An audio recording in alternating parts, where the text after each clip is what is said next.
bespoke radio for the masses. Headline edition, July 8, 1947.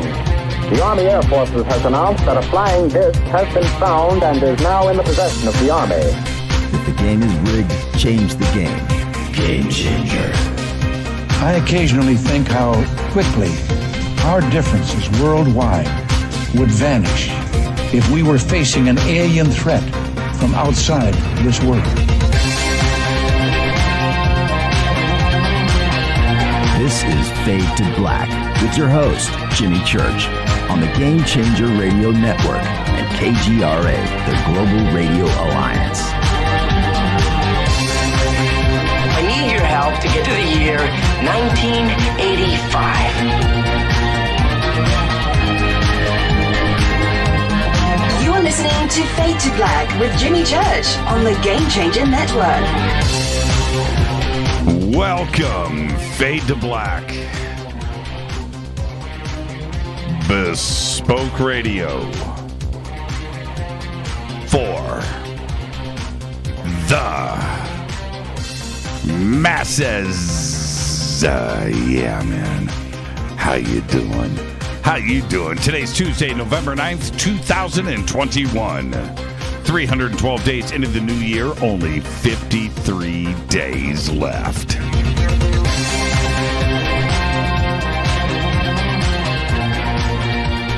We are live from a bunker somewhere in the middle of nowhere. A total undisclosed location. But it is beautiful. Oh, yeah. It really is. Is that Dexter? Wow. SpongeBob. It's pretty cool. Sarah Ann coming in. You guys are the best. Olivia, Tara, Triscale. You guys are the best. Kaz. Thank you guys so much for the gifts. I got to have the dancing gifts to start off the show. That's a tradition that started many, many years ago by somebody. I don't remember how it started, but it's pretty cool. Pretty cool. All right, I would like to welcome everybody listening all around the world, all across the United States. Hither and thither, to and fro, back and forth, up and down, east and west, north and south, far and near. This is Fade to Black for KJCR, the Game Changer Network, and the UnX Network. I am your host, Jimmy Church. Race Hobbs. Yeah, all right. How is everybody doing tonight? Very excited about this show. Mike Ricksecker is back with us. And tonight we're going to talk about the Alaska Triangle. We're going to talk about some other stuff too, because dude is a secret agent. And I'm a little intimidated by that, but I love the conversation. So that's tonight. Mike Ricksecker is here. Tomorrow night is Fader Night. There will be no Fader Night on Thursday because I'm on the road to Starworks USA. That conference going on this weekend in Laughlin, Nevada. So tomorrow night is Fader Night. But yes, I will be at Starworks this weekend, the All the Above and Beyond conference. And this weekend, November 12th through the 14th in Laughlin, Nevada at the Aquarius Hotel and Casino. I cannot wait. And when you get to the Aquarius, if you haven't been there, your normal, nice, big hotel, casino. You go in and you check in. The conference is on the second floor. So when you're facing the casino, you can go right, you can go left. You go left, there's the escalators go up. That second floor is the conference. And just head up there and come and hang out. And as soon as you do your thing, either the elevators or the escalator, but you make that right-hand turn, you round the corner, Fade to Black booth will be right there. There's check-in and lots of stuff to do, a little red carpet area where you can take pictures and stuff. And so I will see everybody there at the top of the escalators. That's right. I'll be like a doorman directing traffic. I should get a doorman hat. One of those stovepipe doorman hats. Do they still wear those? I'll never forget this. Sometimes you see it in New York and things, but I was in I want to say it was Edmonton. I'm up in Canada, and I'm checking into the Four Seasons, and full on doorman outfits. Right? I was like, whoa, you guys are going all in up here. I think it was Edmonton. Yeah. Yeah, I think it was Edmonton. Pretty sure. Anyway, that's going on this weekend, and I will be on the road on Thursday. And this is funny. Brad Harris texted me. He's like, dude, Wednesday night? So I guess he's getting there Wednesday. I had to give him the bad news. I will not be there until Thursday afternoon. All right. You can follow me on Twitter at JChurchRadio. The sky is off the hook tonight. Going out UFO calling. Good for you, Sarah Ann. That picture, that GIF that you just posted, that's kind of like what I saw over Edwards Air Force Base. Man, that's really close. That's pretty trippy. All right. Oh, Brad Harris just came in with the Observers. Yeah, well done. Well done, Brad. See you there in Laughlin. Follow me on Twitter at JChurchRadio. The Sandbox is hashtag F2B on Twitter. We don't bite. Hashtag F2BQ is Fade to Black Questions. And I know that I've got a conference coming up this weekend, and with all of the conversations I've been having on the phone all day, every day for the past week, I've lost my voice, and I've been nursing it all day talking on the phone. How you doing? What's wrong? Nothing. Why are you whispering? I've been whispering for 2 days. So so I've got coffee, I've got water, I've got Jolly Ranchers.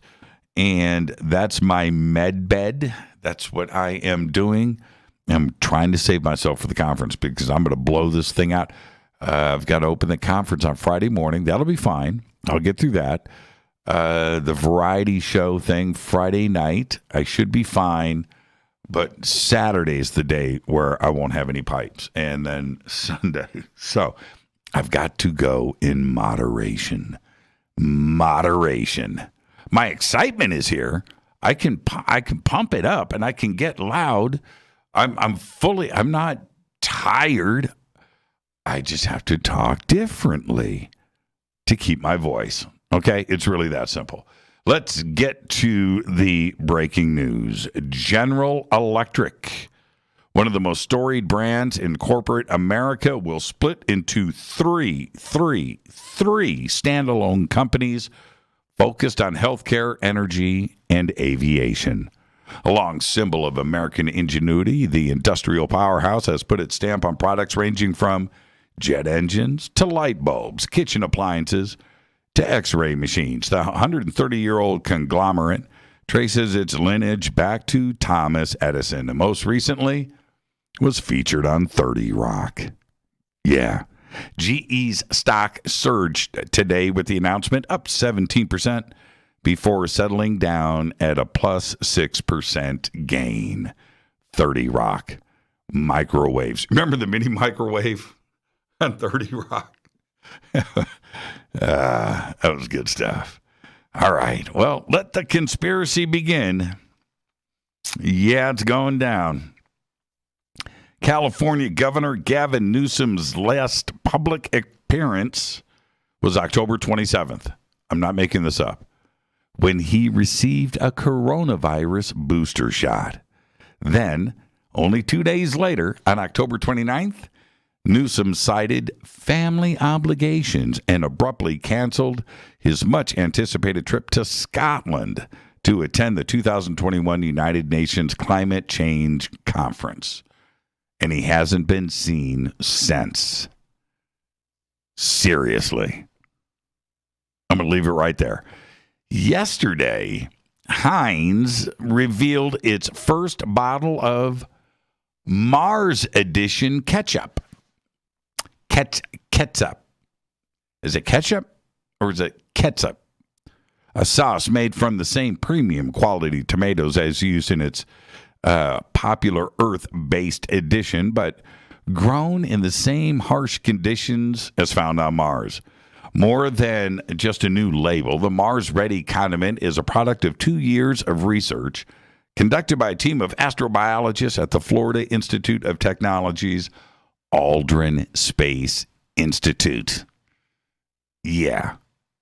Now, Earth's first... Now, I read through this whole thing today. I read most of the published papers. It's very interesting. 1 billion years. Earth's first continents, known as the Cratons, emerged from the ocean between 3.3 billion and 3.2 billion years ago, a new study finds. This pushes back previous estimates of what Cratons first rose from the water, as various studies suggested that the large-scale Craton emergence took place roughly 2.5 billion years ago. The new study, published November 8th, that is yesterday, in the journal Proceedings of the National Academy of Sciences, examined the ratio of uranium to lead in samples to determine the age of the rocks. From that, they estimated the entire Singhbum Craton, located in eastern India, became exposed around 3.2 to 3.3 billion years ago, or almost 1 billion years before current estimates. And that, my friends, is nuts. Okay, well, here we go.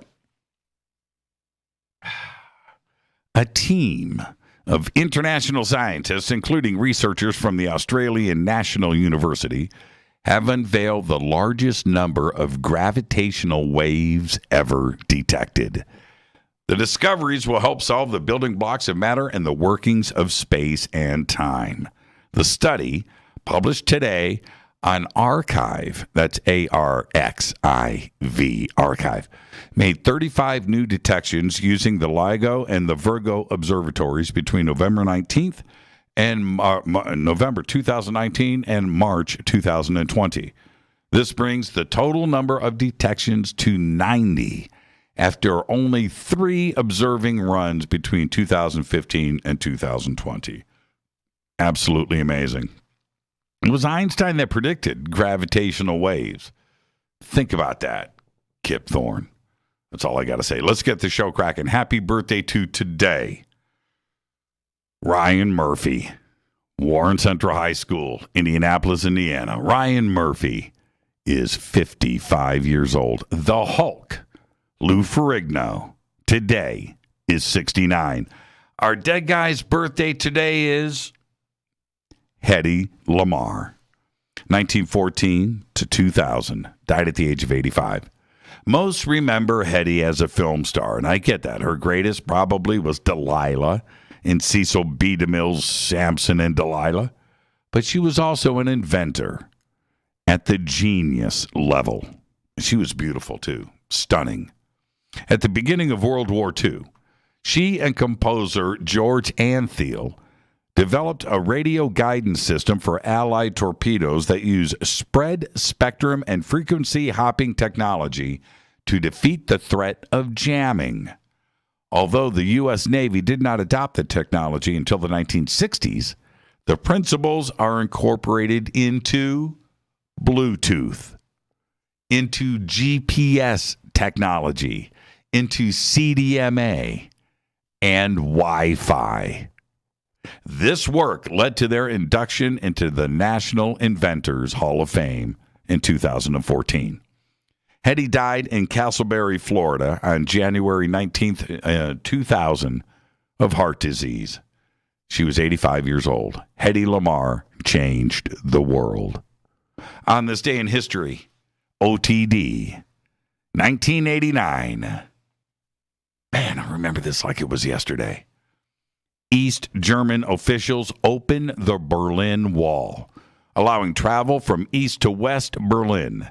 The following day, celebrating Germans began to tear the wall down. Fader fact. In 2016, this has been vetted. This is a true story. This is a true story. This is real. In 2016, 27-year-old Tong Onan, living in China, declared his affection for his next-door neighbor by solving 840 Rubik's Cubes and then using them to create a portrait of her. And it was incredible. She still said no.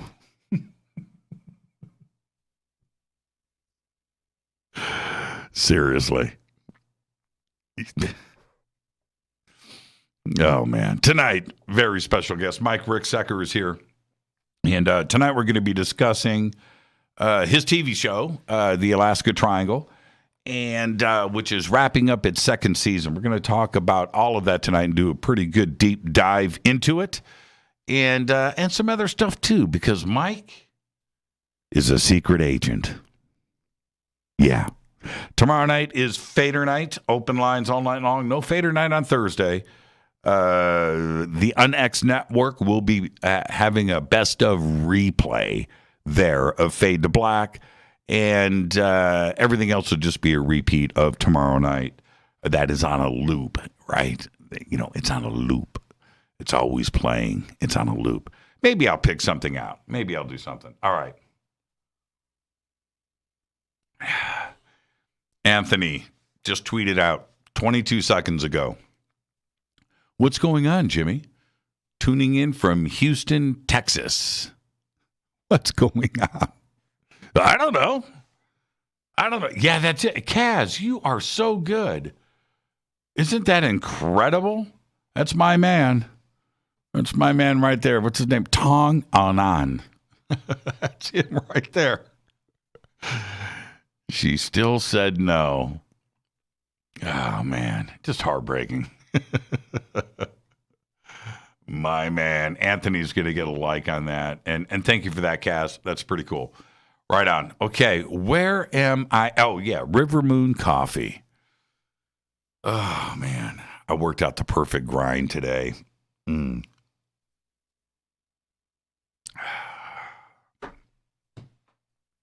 River Moon Coffee. rivermoonwellness.com. And I believe the promo code there is F2B Blend on the website. There's no promo codes on Amazon. Is there promo codes on Amazon? But not for us? I don't know. Try F2B Blend. See what that gets you. 15% off of your order today. Fade to Black Blend. Game Changer Blend, too. It's there. And all of our other fantastically great Black Moon, River Moon products. All right. Do you hear that? It came right out of my throat. All right. So check this out. I love talking about things. Things. It's like talking about things. And the way my mind works. And I can't explain it. It's, I'm probably just like the rest of you, actually. But I think about things. I just think. I'm thinking all the time. And about a week ago, now, and I know that I've mentioned this enough now. I think most of you have got a pretty good vibe of what's going on. I live in the desert. I live in the Mojave Desert, okay, outside of Los Angeles. And you go out at night in the Mojave Desert and you look up, and it's incredible. You cannot help but let your mind go places. Got the Milky Way. Every night, Orion's Belt right there just cruises right over, and it's so dark and bright at the same time. And as a matter of fact, last night I step out on the patio, and it was overcast, and it was really weird because the moon, it was weird. The clouds were low. And the moon was lighting up the clouds from like behind. And it was like a blanket of like mood lighting. Just right over. It was weird, and I'm looking around. All the lights are off, but was illuminating the trees, and it's fall, and things are changing. But I was looking around, I was like, I live in a fantasy land. I live in a frigging Disneyland fantasy land. It was like, you know, when you look at a train set, they got the little trees and the cute little house and the gas station and the cars. It was like that. It was like a train set. Just weird. So anyway, about a week ago, I was out at night in my backyard, and I'm looking up at the stars. You can't help it because it just encompasses, it swallows you in. And I'm standing there in the dark by myself, and I had a vision. A vision. Listen, this didn't happen. It was a vision. And I had a vision of a black triangle flying over my head, right? It came up from behind me. And I had the whole thing. It was just silent. My imagination's running wild. I'm out there in the silent, in the dark, and it was, and I've had the same vision, the same thing, just kind of dance in my head each night since. Can't get rid of it. It's silent. My version, no lights on each corner. Nope.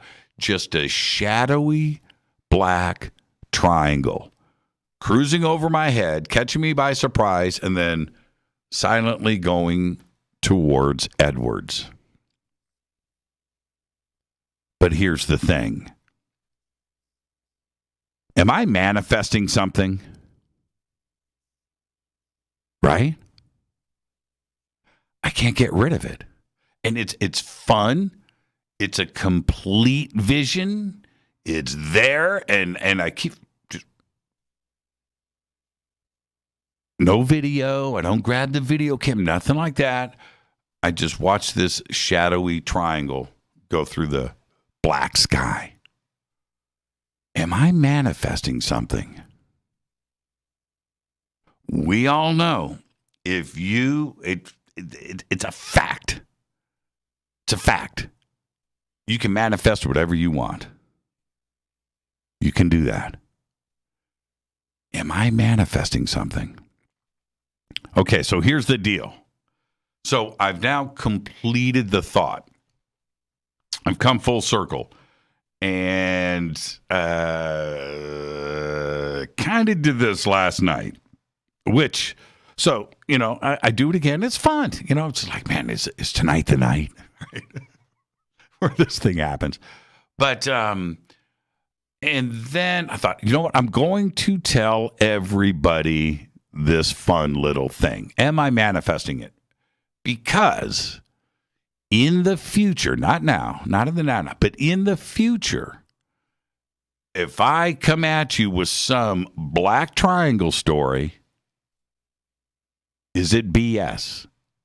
Or did I manifest it? Is it going to be this thing? Is it going to be like deja vu? And then is it going to be that? Or, right, call me on the BS. Right? And that's where I'm going with this. I don't know how to react to that. And earlier tonight, when Sarah Ann posted that gif of that flying saucer, she's going to go out UFOing tonight. That's great. Go do it. But that's what I saw over Edwards. And although that was pretty crazy, and I have seen semi-strange things since then, nothing like that, and that was 4 months ago. If I come at you with the black triangle going to Edwards, call me on my BS. I need you to call me on it. If I'm manifesting this and this happens, I'm going into crazy town. Think about that. Okay. All right. That's where my imagination goes.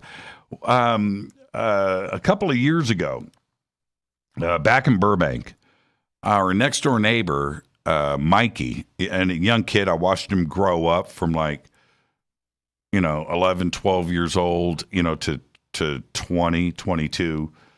And he told me the story. He said, man, out in Lancaster, man, this thing, and I woke up, it was 3 a.m, and went outside, and this giant Star Wars Imperial battle cruiser triangle thing was over Lancaster, man. And I couldn't believe it. It was blocking out the stars, and I saw the shadow of it. And I'm thinking to myself, why aren't the police and the Army shooting at it? There's an Air Force base right there. Why aren't they shooting at it? Why aren't they? And I was like, dude, what? And he said that he couldn't walk outside at night for years. Now, what do you do with a story like that, right? What do you do? Well, you listen to it. What do you do? There it is. Sarah Ann, in case you missed it. Yeah, this is pretty much it. Seriously. Thank you, Sarah Ann. So if I come at you with the black triangle, just call me on the BS. Keep my sanity. I don't know. I think I'm manifesting something very, very strange, and it's going to happen. This is Fade to Black. I am your host, Jimmy Church. Tonight, the one and only Mike Ricksecker is here. We are talking the Alaska Triangle. Tomorrow night's another Fader night with open lines all night long. No Fader night on Thursday. I am off. I'll be on the road out to Laughlin, Nevada. All right. Now, also in the description box below, next Thursday on the 18th, is the world premiere of The Observers. During the break, click on the link below. Go watch the trailer. It's right there. Click on it, and then there's a pre-order link there for you, too. I'll be right back. This is Fade to Black.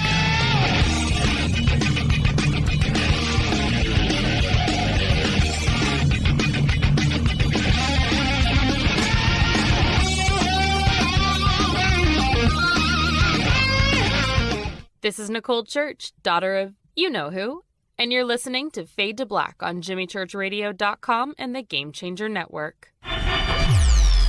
You're listening to Jimmy Church and Fade to Black on the X.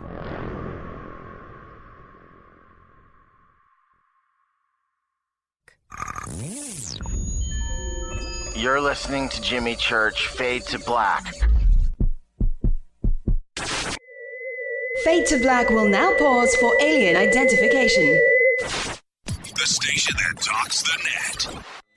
Introducing the Game Changer blend from Rivermoon Coffee that delivers a customized blend made specifically for the Fadernauts. If the game is rigged, change the game. It's a bolder cup with some bite. Game Changer is the coffee of choice for those that prefer an organic dark roast that is slightly lighter and milder, but it's still dark. With wild notes of pecans and chocolate with a rich, balanced, full-bodied cup that is roasted to perfection for a great coffee to start your day, as an after-dinner coffee or anywhere in between. Artisan, small batch roasted to perfection. USDA certified organic, all Rivermoon coffee is freshly roasted and packaged in the USA. Just go to rivermooncoffee.com or click on the banners over on our site and use the promo code F2B Blend for 15% off of your order today. rivermooncoffee.com. This is the only way forward. This is Fade to Black. Make contact. This is Jimmy Church of Fade to Black, and you can get our podcast for just $2 per month. All you have to do is click on the podcast banner over at jimmychurchradio.com. Hi, folks. It's troubling times, and fear is pushing emotions, which in turn pushes health the wrong direction. Do you ever get an ache because life is uneasy? Try Life Change Tea at getthetea.com. Life Change Tea works on your digestive tract, helping to move food through quicker and comfortably so your health is spot on. Life Change Tea may not help with world issues, but it will help with your digestive issues. A glass a day helps keep the intruders away. So, change your life today. Log on to getthetea.com. That's getthetea.com. wtih.com. If your health game is off, get on by ordering Life Change Tea. Gettheti.com. And while you're on our site, look around at the great non-GMO organic supplements. And if you're a sales shopper, go to our specials page and see what's for you. I've been drinking the tea for 12 years and I'm sure glad for its health benefits. Again, that's gettheti.com. Gettheti.com. The tea that makes you go. The new KUNXDB, the UNX Network, bringing you the best in paranormal programming in premium, high-definition streaming audio and video. Log on to the network at unxnetwork.com and check out the growing lineup of programs, including Jimmy Church, Whitley Strieber, Micah Hanks, and many more. Sign up for the free UNX newsletter, follow the UNX blog, or pick up the latest edition of the UNX magazine. Be sure to follow us on Facebook and Twitter. So check us out at unxnetwork.com. Tap the show page and the calendar so you never miss your favorite live shows and podcasts. We are your portal for all things paranormal. The X, explaining the unexplained. 9 out of 10 geneticists agree. Fade to Black is not your father's radio show on the Game Changer Radio Network. Hi, this is Rob Reiner from Anvil, and you're listening to JimmyChurchRadio.com. What's up? I'm Chris. What up? This is Kyle Massey, and you're listening to Jimmy Church Radio.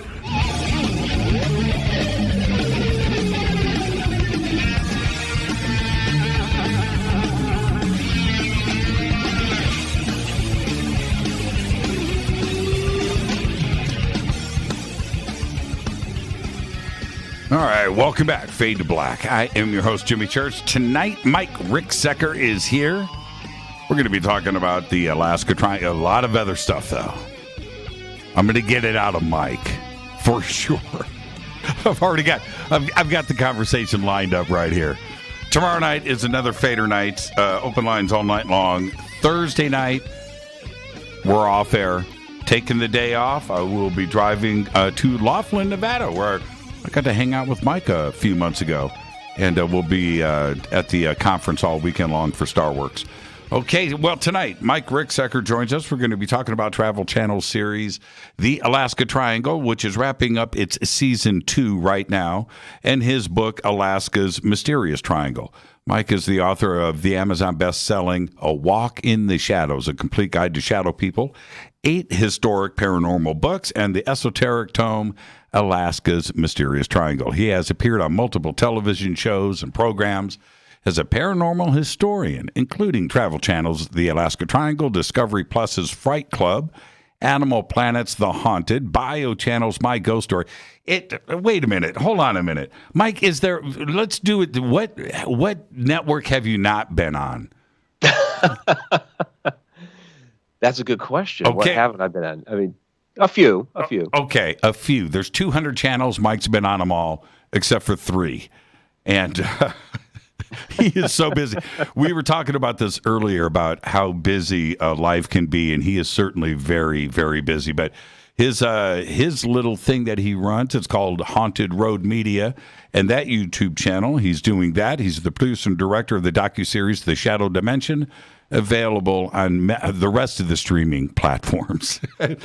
And on Tuesday and Wednesday night, he hosts The Edge of the Rabbit Hole, a live stream show and Connecting the Universe interactive class through the Connected Universe portal. And his Haunted Road Media won the award for excellent media in the paranormal field at the 2019 Shockfest Film Festival. His websites and all the links, like MikeRicksecker.com, and everything else is right there at JimmyChurchRadio.com. How you doing, Mike? I'm doing pretty well, Jimmy. How you doing? Seems like you've been just as busy as me. Well, it's better than the phone not ringing. That's the alternative. That's the alternative. I remember a couple of years ago, before we met, and I've been lurking in the shadows, checking you out. And I thought to myself, I'm looking at these links and how many. I thought, man, this guy is like the busiest person that I know. You're always writing, you're producing, you're hosting. It's just insane.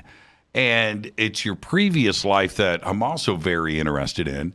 And the shadow part of things is where I actually want to start first. Tonight, we're going to talk about the Alaska Triangle. But I opened tonight with my little rant about manifesting, right? And I remember now, well, I just want to start there. Have you manifested something and it happened? I mean, I think I've manifested quite a bit actually in my life. I mean, with the writing. I mean, that's something I wanted to do since I was 7 years old. You know, that was always a dream of mine to become a published author. So yeah, I absolutely manifested that. Yeah, yeah, and the rest of your career. Now, have you? And I believe in that. I truly believe if you focus and you put that suggestion out there to the universe, and that's your intention, you gotta buckle up because it's going to hit you in the head, and you're going to have to follow through with it, right? Oh, absolutely. I love the quote from Rocky Balboa, the sixth Rocky movie, where he's talking about nothing hits you as hard as life, but it's not how hard you hit, it's how hard you get hit and keep moving forward. And so, I mean, you're going to have a lot of struggles. You talk about manifesting.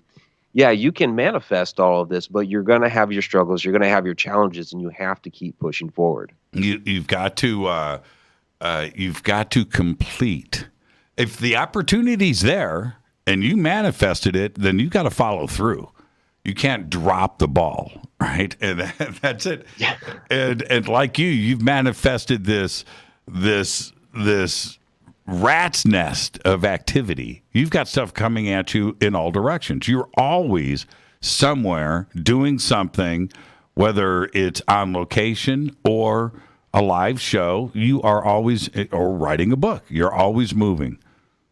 Yeah, I'm always doing something. I can't sit still. I think it might drive my girlfriend nuts sometimes because, I'll be, I got a weekend trip here. I just had 2 weeks out in the American Southwest because I had 2 conferences, and in between I decided to tour the area, did some work in Sedona, White Sands, went to Verde Valley and checked out Montezuma as well.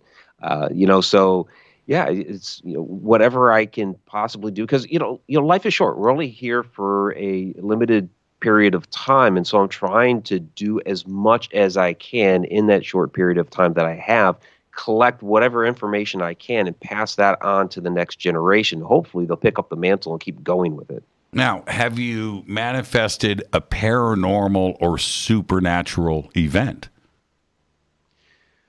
You mean like something paranormal, supernatural happening to myself? Yeah. Have you manifested that?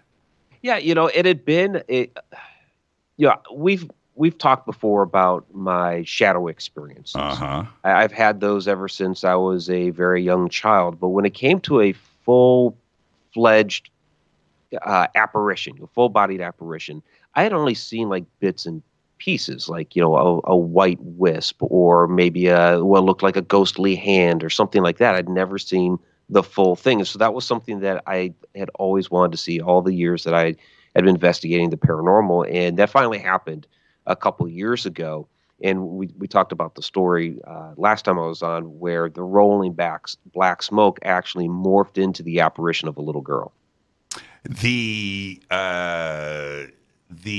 clip where it looks like, well, anyway, the clip in the gym, okay, specifically. Yeah. Did you manifest that? I think you were asking for it because I saw the lead-in before. You guys set up, and then you got that gift. Perhaps.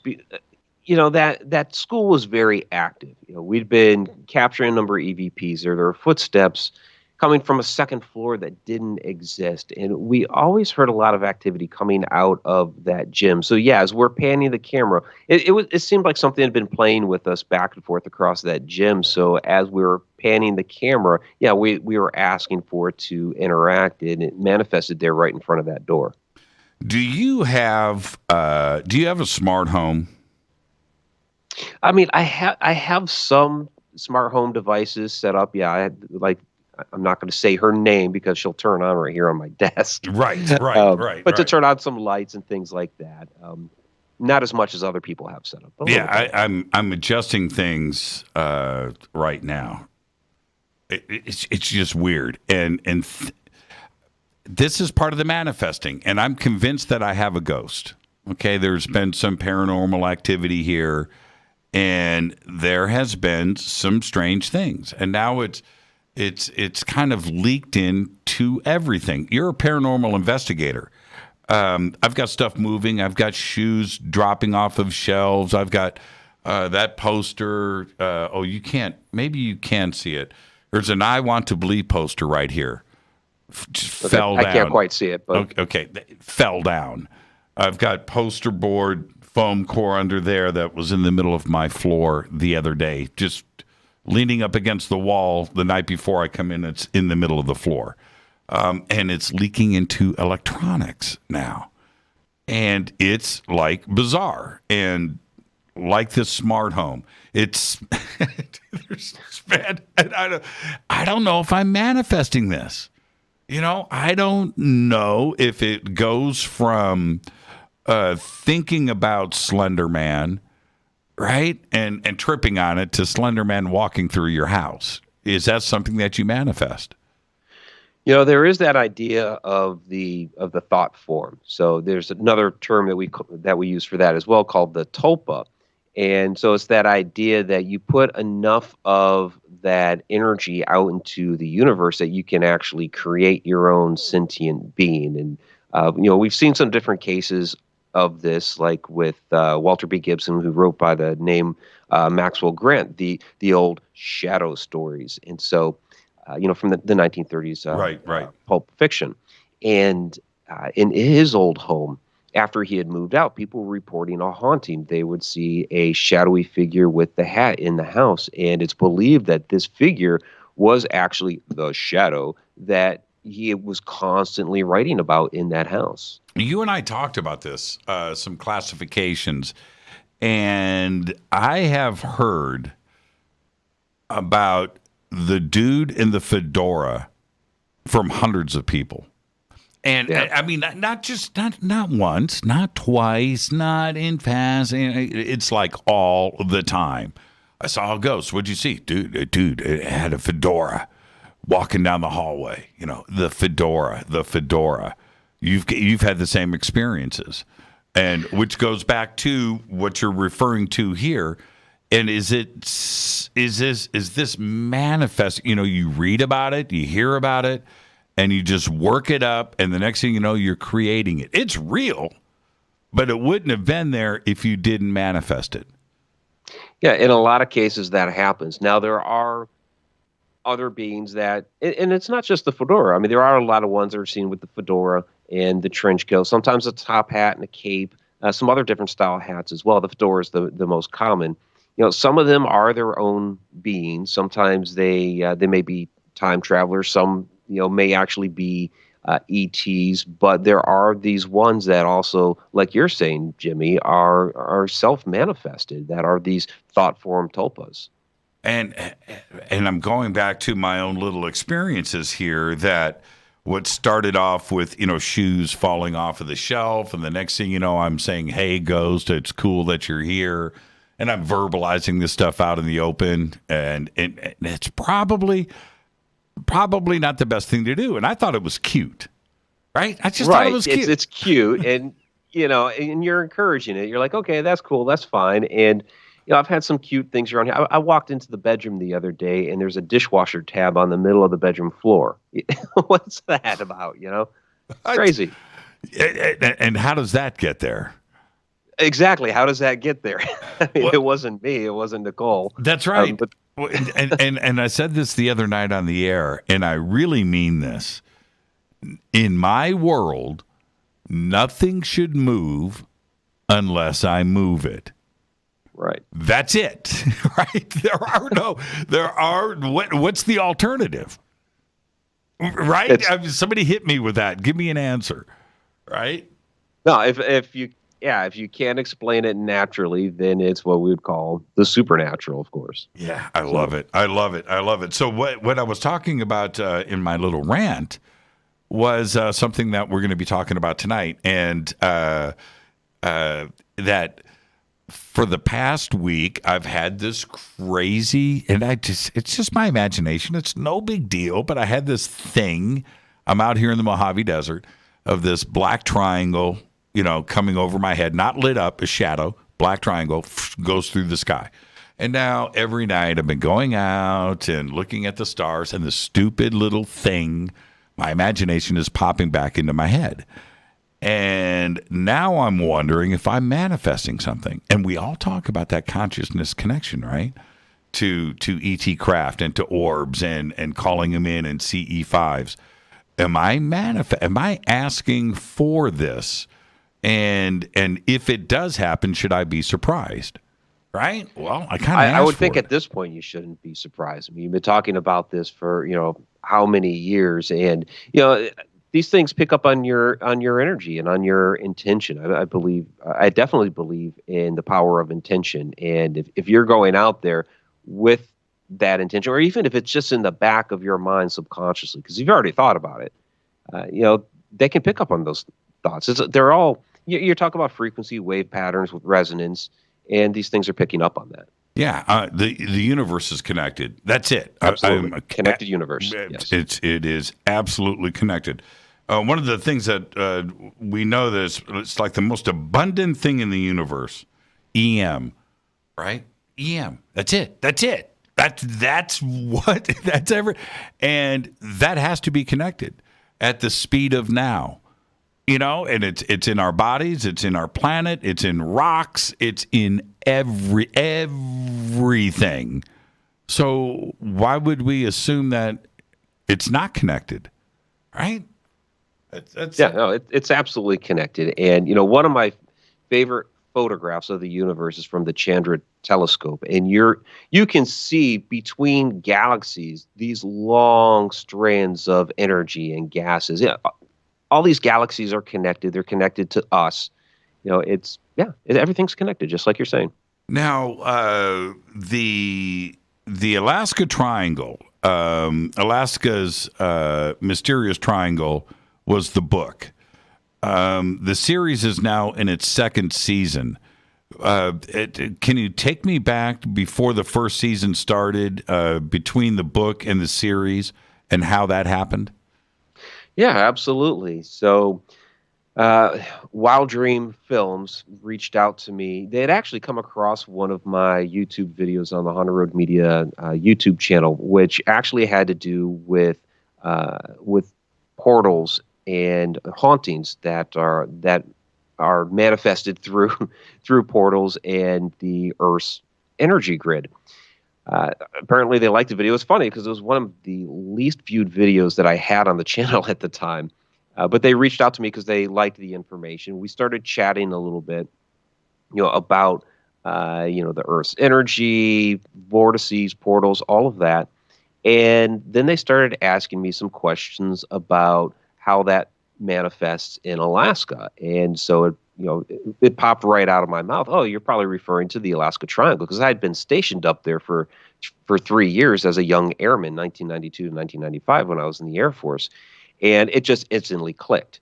Once we actually started talking about Alaska and some of the activity that happens up there, it was kind of a no-brainer. They brought me onto the show.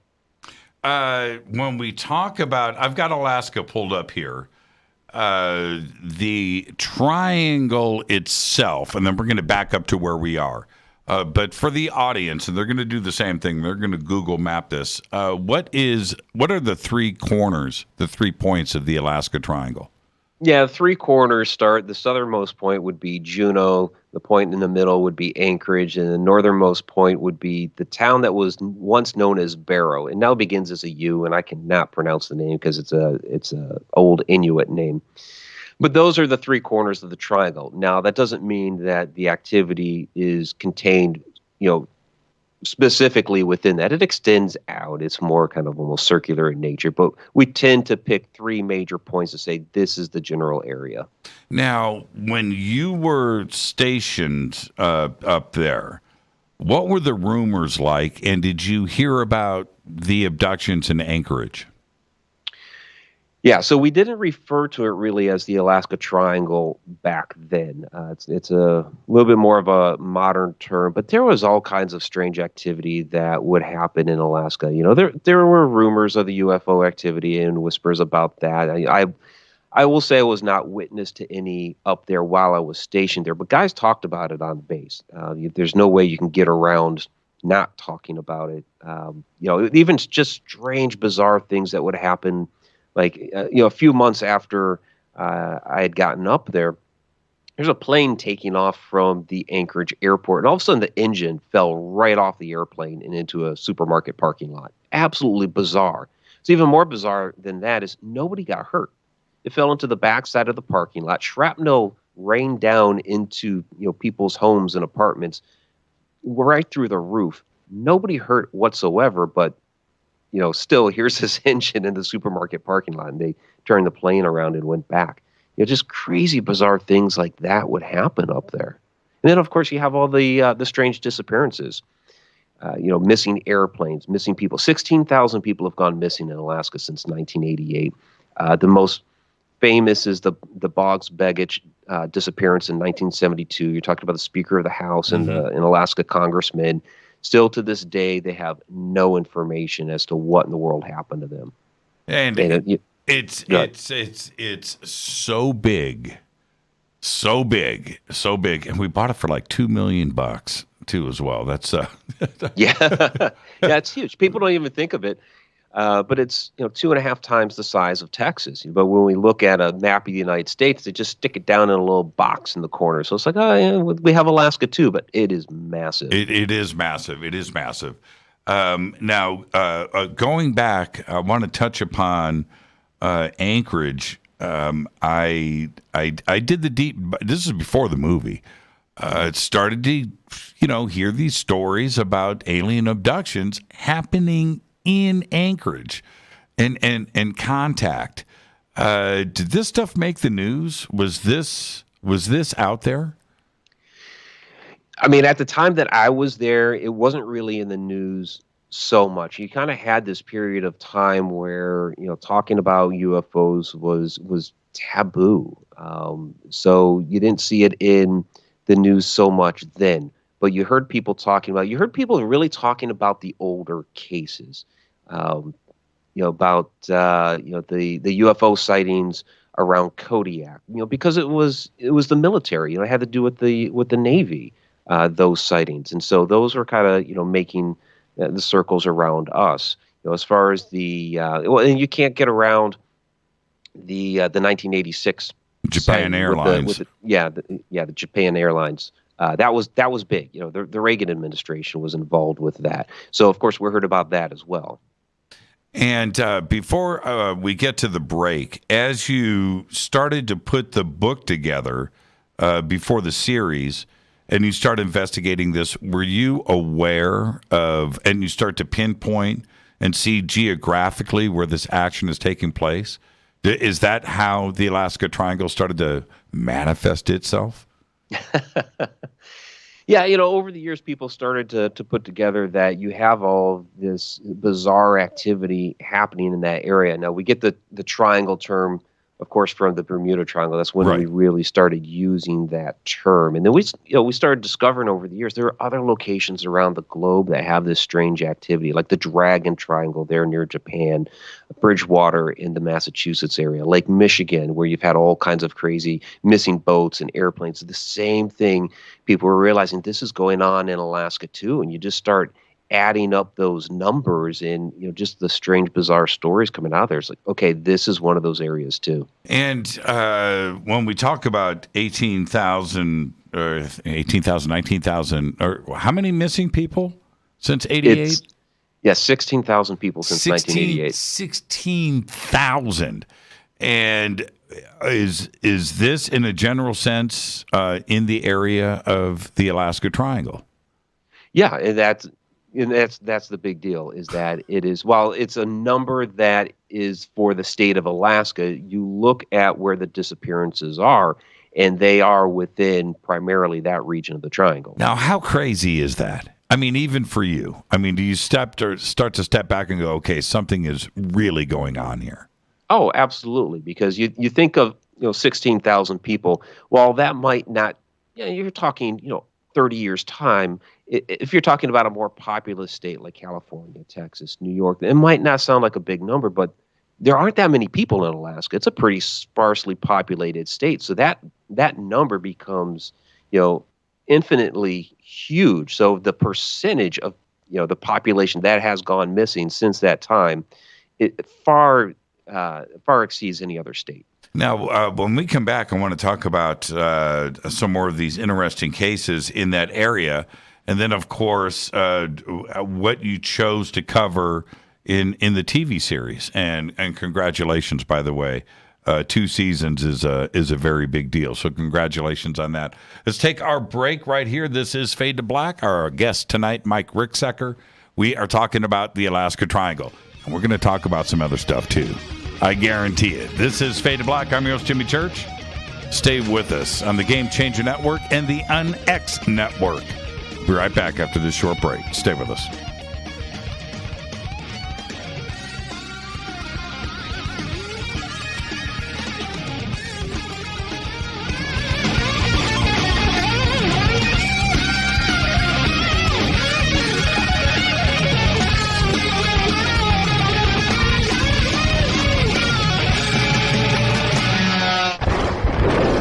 This is Fade to Black with Jimmy Church on the Game Changer Radio Network.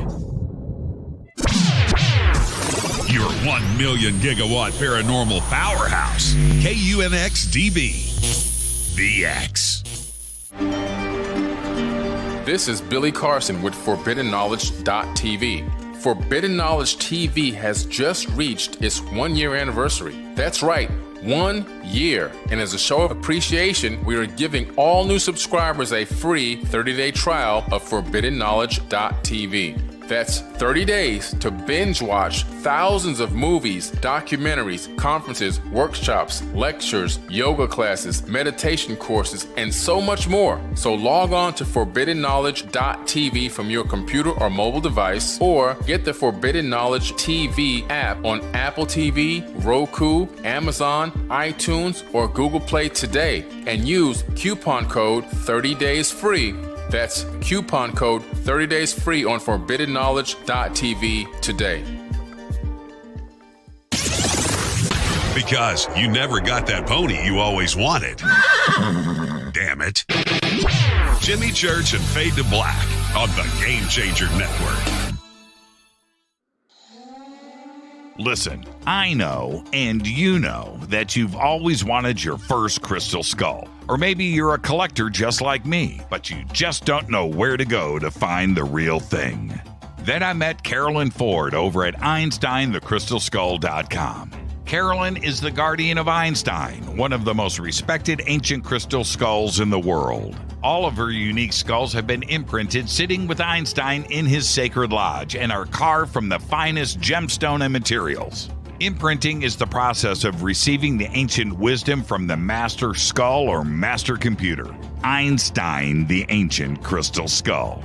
To see Carolyn's current collection of crystal skulls, just visit her store at EinsteinTheCrystalSkull.com or click on the banner over on our site. Don't forget to use the promo code Jimmy at checkout to receive 10% off of your order today. That's promo code Jimmy. Finding your first or next crystal skull is easy. Just visit EinsteinTheCrystalSkull.com. When you take the beans from Central America with dashes of Indonesian and African mixed in and then roasted to the dark side of Fade to Black, you create the ultimate brew of fringe. Introducing the Fade to Black blend from Rivermoon Coffee. Yes, Rivermoon's darkest customized roast was created for the love of Fade to Black.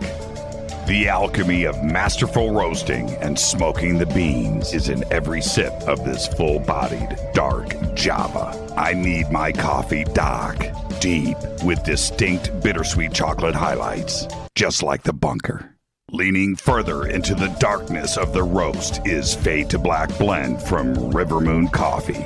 Just click on the banner at jimmychurchradio.com and use the promo code F2B Blend for 15% off of your order today. Hello, I'm Katie and you're listening to my main man, Jimmy Church, on jimmychurchradio.com. Hi, this is Ray Hobbs here, repping the planet, and you're listening to my good friend, Jimmy Church, Fade to Black. This is Toby Kebbell. You're listening to jimmychurchradio.com. Don't hurt me, Jimmy.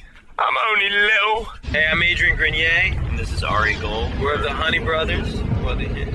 Yes. We're of the Honey Brothers. Hey, I'm Adrian Grenier. And I'm Ari Gold. We're the Honey Brothers. And you're listening to Jimmy Church. The Revolution. This is Jimmy Church of Fade to Black, and you can become an official Fadernaut by just going to our membership section at jimmychurchradio.com. Hello, this is Serena Wright Taylor from Conscious Life Expo, and you're listening to Fade to Black with Jimmy Church, who holds the Lucky Pony record for the best astrological chart since 1963. True story. This is Micah Hanks of the Gralien Report, and you're listening to Jimmy Church on Fade to Black.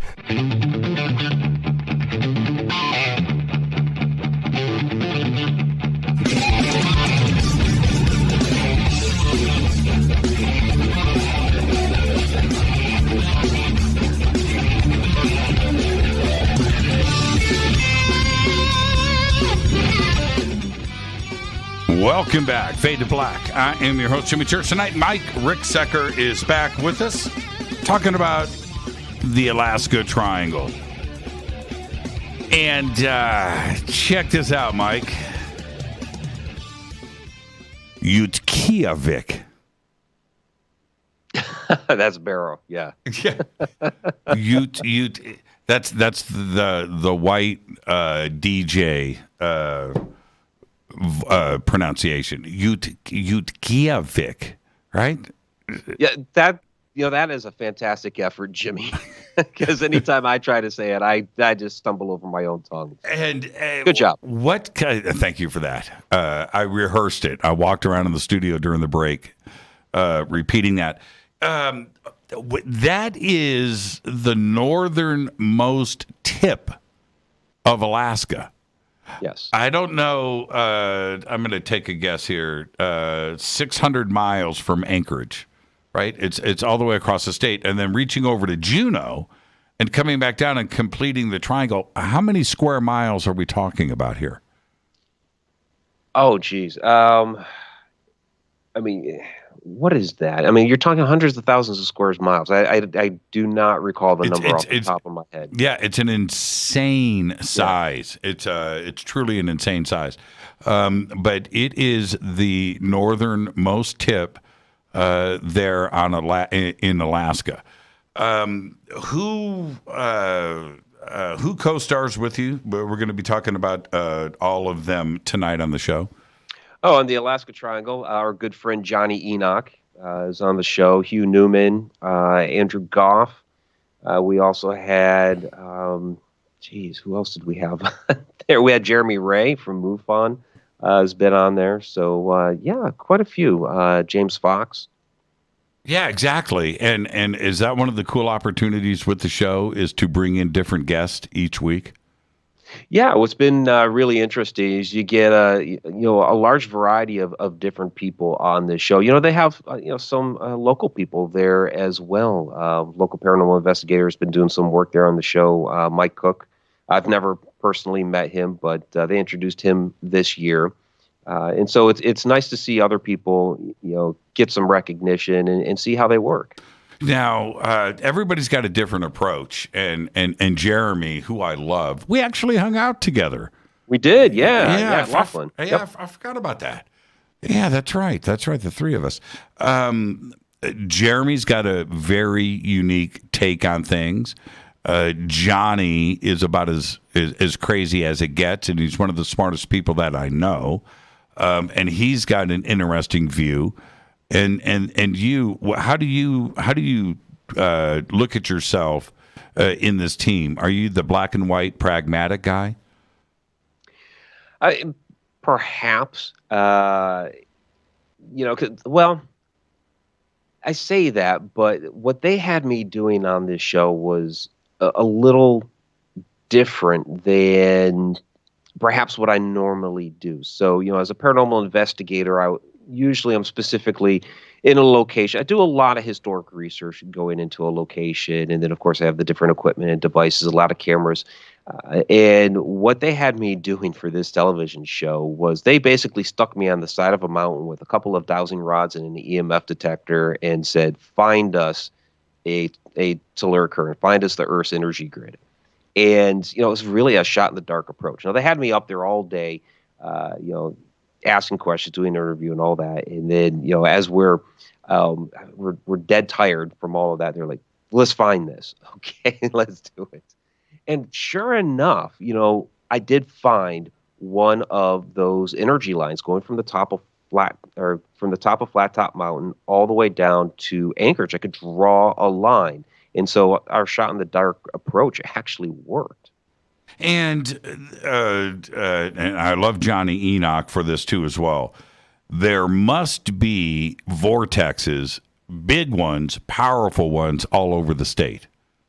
Oh yeah. I mean, that's kind of the whole crux of the Alaska Triangle. When we talk about vortices, this is something it's the Earth's magnetic core, that magnetism that's welling up from the core and is spawning off all of this activity, like the portals and these different disappearances, this crazy paranormal activity, and it's such a volatile area. So you have that magnetic activity, and you look at the U.S. geological readings that they have taken there over the years. This isn't something that some metaphysical guys are coming up with. This is actually measured data by the United States, where they have measured this magnetism. And then you have all the earthquakes up there. The land is extremely volatile, so you have all this energy that's getting pent up and then released all the time. I was up there for it was a 6.8 earthquake. They just had a 8-pointer up there earlier this year. Second largest earthquake that we have on record in the world was in Anchorage. Absolutely devastated the city. And then you have volcanic activity. When I stepped off the airplane in 1992, there was still ash falling from the sky from Mount Spur, which just erupted across the Cook Inlet from Anchorage. And then you have we look up at the sky and we see, the Aurora Borealis, that's beautiful.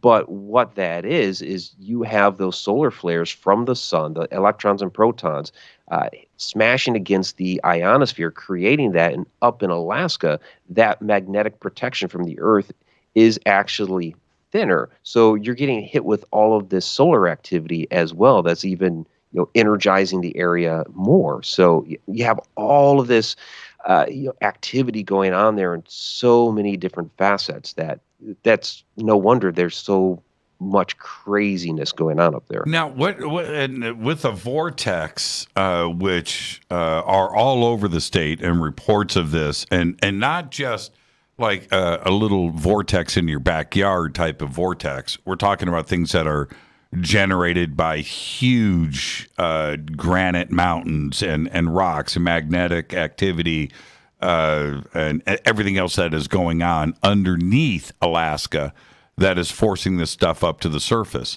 But when we talk about vortexes, what do they cause ultimately? Yeah, ultimately they cause havoc to us. So basically, it's this magnetic force that comes up out of the Earth, and it could appear as whether it's supernatural, paranormal activity. It could UFOs are attracted to this. It's an energy that we have different ideas as to what they're using that energy for. Are they powering up and recharging with that energy? Is there Stargate activity there? A lot of times, how this manifests is in portals. So you have airplanes that go missing, And a great example is because somebody who's actually survived one. This was down at the Bermuda Triangle. Bruce Gernon. He survived going through one of these tunnels. The clouds started swirling into this vortex tunnel. He actually came out on the other side. But you have these airplanes that go missing. A lot of suspicion lies in, okay, did they go through one of these portals and end up in some other place in space-time? And it's very likely, and we have a lot of theories regarding like the Douglas Skymaster that went missing in 1950. Let's talk about that case. Let's talk about that case for a second. Sure. I remember, and we're going to go through the background on this case, but I remember reading about it, and we're talking about first off, Douglas Skymaster, number one, two, a pretty. Like 8 or 10 crew members. I could be wrong. You can correct 44. me. 44? 44. Oh, I thought it was like 10. Okay. It's been a while since I read about the case. But it completely disappeared. Yeah, completely disappeared. And it wasn't the first one. It wasn't the last one that completely disappeared. But it was not the weather was not harsh. It was actually a pretty nice day out. And the last time that they had contact with this airplane it had just passed the Alaska state border into Canada, was flying near Snag, Canada, and then completely disappeared. And it's still within that triangle area. What's bizarre is that a few weeks later there was a smaller airplane that went down in that area. They were able to find it just fine. But this huge, massive Douglas Skymaster, nothing. There was a massive search and rescue that was undertaken. The U.S. and Canadian militaries were about to have a joint exercise and play some war games and all that. They canceled that, and so you basically had a couple of Canadian thousand, troops right. and U.S. troops looking for these guys. Right, a couple of thousand from the U.S. and Canadian forces, yes. Yeah, thousands of guys, thousands and thousands of man-hours. Was really strange is that they caught some radio chatter. It was very muddled. They couldn't really discern, what it was. And this was, shortly thereafter. And they believe that it was, some people suspect that it was from the crew of the Skymaster. They could not pinpoint its location or triangulate it to discover, where exactly it had come from. But those that believe that the airplane disappeared into a portal, and I actually have this theory along with my shadow people research, in that when something disappears into a portal, you can still catch some sound from that portal because the sound actually resonates at a different frequency than the frequency that we see with our eyes. So that, something from another dimension, we may see a glimpse of it and it's gone, but the sound of it we could still hear because it's on a different wavelength, a different frequency. And so that could possibly be what happened, is the Skymaster disappeared and we were still able to hear it briefly. Now, Jimmy, I'm going to throw something else out at you here. So, the question then becomes, if it disappeared through a portal, where exactly did it go? It's got to go somewhere. It has to go somewhere. And so something that I've thrown out here in this book, Alaska's Mysterious Triangle, is, let's say it went into another point in time. Let's say it, just for instance, it went 500 years into the past. Well, think about Alaska 500 years ago. Who's there? You have the native tribes. What would a native tribesman, the Inuit that are up there, if they saw a Douglas Skymaster screaming across the sky, what are they going to think it is? It's the gods. It's the gods. Well, you have a lot of Thunderbird legends up there. Thunderbirds, sure. Yes. Yeah. Dragon. Yeah. So what if some of these Thunderbird sightings and stories and legends are actually some of these missing airplanes that have come through that portal that was spawned off by the vortices in the Alaska Triangle? It might have landed in Shangri-La. There you go. You know what? I don't want to get off of the subject, but I want to throw something out there before I forget this. The other night, flicking, whatever, Amazon, Netflix, suggestions pop up. And this movie pops up called The Lost Horizon. And I was like, why would this be in like 1952? And I click on it, and the description is an airplane gets hijacked and mysteriously disappears and lands in another time in Shangri-La. I'm like, oh, I'm down for this. Oh, I'm way down. So I watched the whole thing, and not Lee Remick. Anyway, I'll come back to that. It turned out it was a fantastic movie. By the way, I watched the entire thing. The Lost Horizon. I highly recommend it. I had never heard of the movie. It turned out to be it's drama, it's science fiction. It's a little Chinese revolution, right? A little of that going on. And, of course, the lost city of Shangri-La. Broadway musical. I'm not making this up. So, they're going through and they're doing this thing, and it's all drama. And then there was like a marriage or a baby was born, and they're having this parade, and all of a sudden everybody breaks into song. Right? And I was like, we've got a time travel vortex disappearing plane into the lost city of Shangri-La Broadway musical. So there you go. You gotta love it. The Lost Horizon, and highly recommend it. Okay, so but back to this. They have to, if physically the plane and the people are still there. They haven't disappeared. Matter doesn't go anywhere, right? And that's physics. That's science. So in going into a portal, you've got to come out and go somewhere on the other side, whether it's a different time or certainly another place, right? Exactly. Yeah. The matter can't disappear. It has to at least change into something else. It has to go somewhere. And so that's the big question. Where did it go? So did it go to another place in time? Did it go to another dimension? Did it go to some other point in the universe? Was there a wormhole suddenly spawned off and they ended up somewhere else in the universe? We don't know at this point. Now, what about the other stuff that is commonly tied to portals and vortexes, Bigfoot, and different paranormal activity? Do we have that in the Alaska Triangle? Oh yeah, there are many reports of Sasquatch, Bigfoot, hairy man. The Port Chatham hairy man is extremely famous up there. A lot of Bigfoot and Sasquatch sightings. You have the Lake Iliamna monster, which is basically like the Loch Ness monster of the north. Which is kind of funny because it actually the sightings of it predate Loch Ness, but there you have it. So yeah, you have a lot of these interesting creature sightings. There's the Otter Man, which is another. It's a Native American legend, but a similar type of cryptid. So you do have a lot of these different strange creature sightings.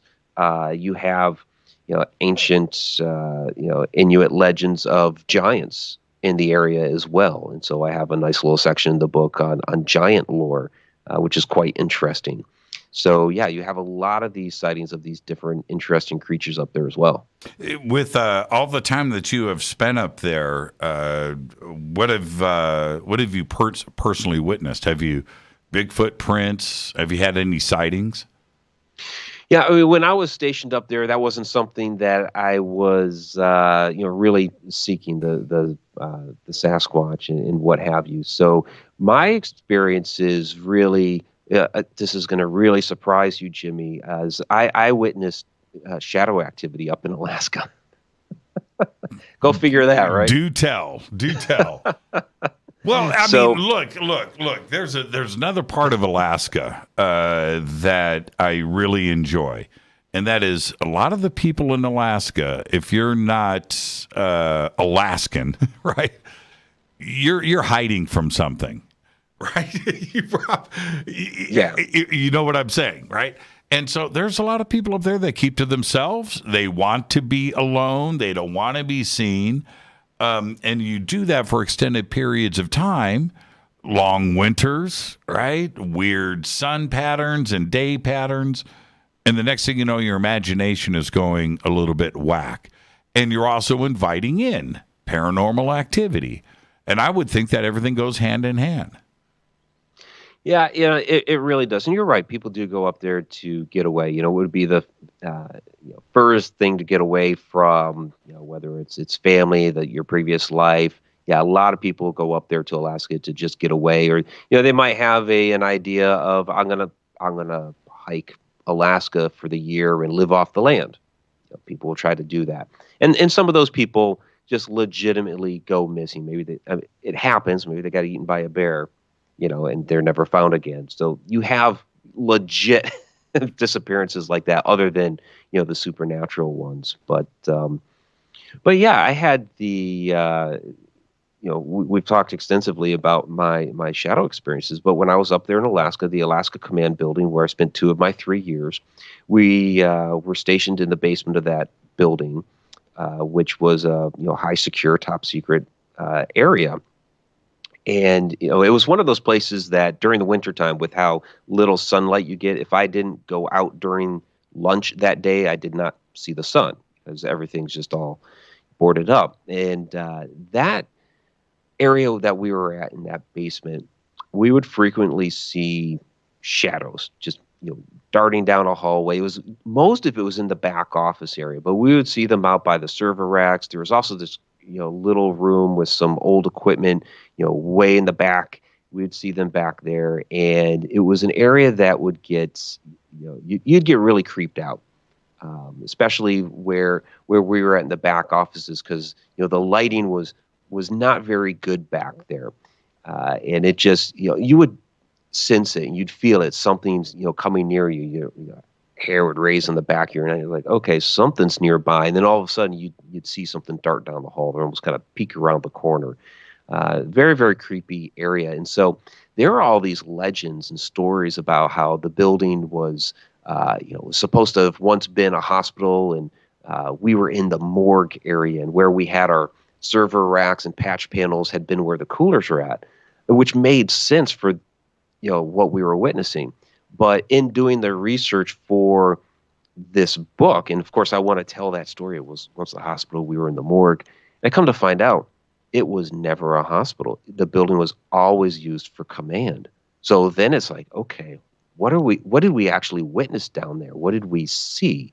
Because we were seriously seeing shadow entities down there. Yeah, and you were convinced it was the morgue. Makes sense, right? Okay, so you've kind of resolved that in your own mind. It explains things, but it wasn't a morgue.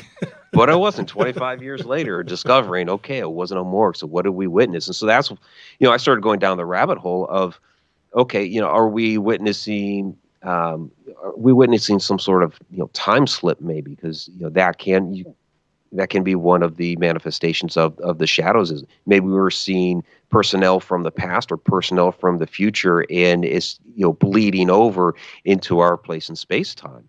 So so I postulate some different ideas in the book as to what we actually witnessed down there. But it was fascinating. Did it ever get intimidating, or was it just like casual?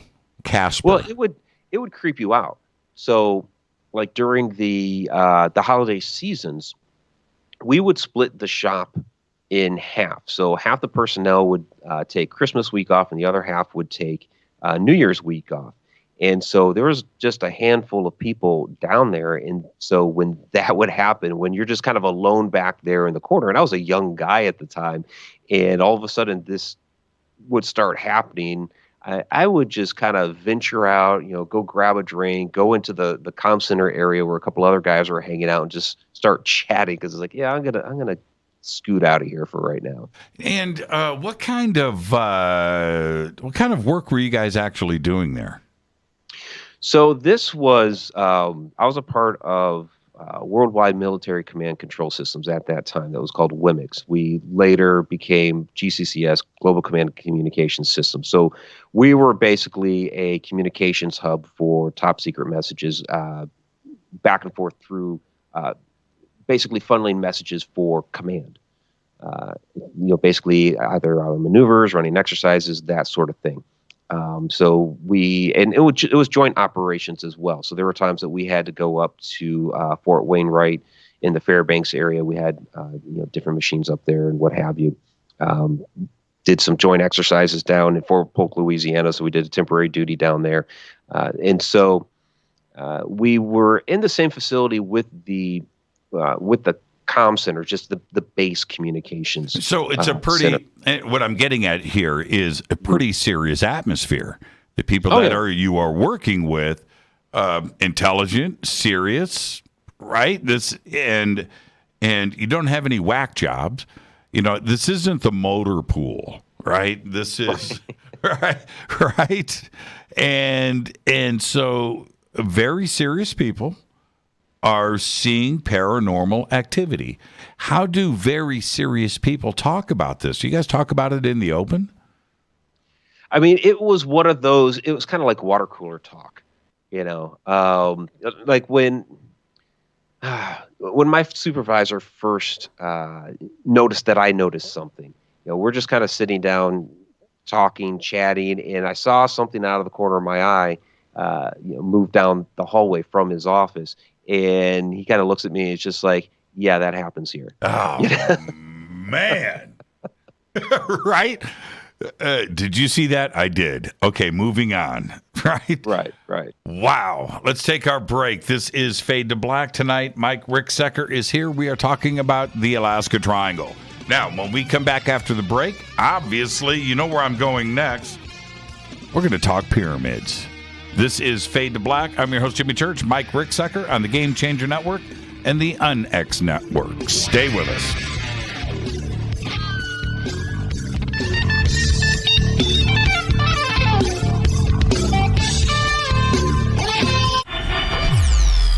You're listening to Jimmy Church and Fade to Black on the X.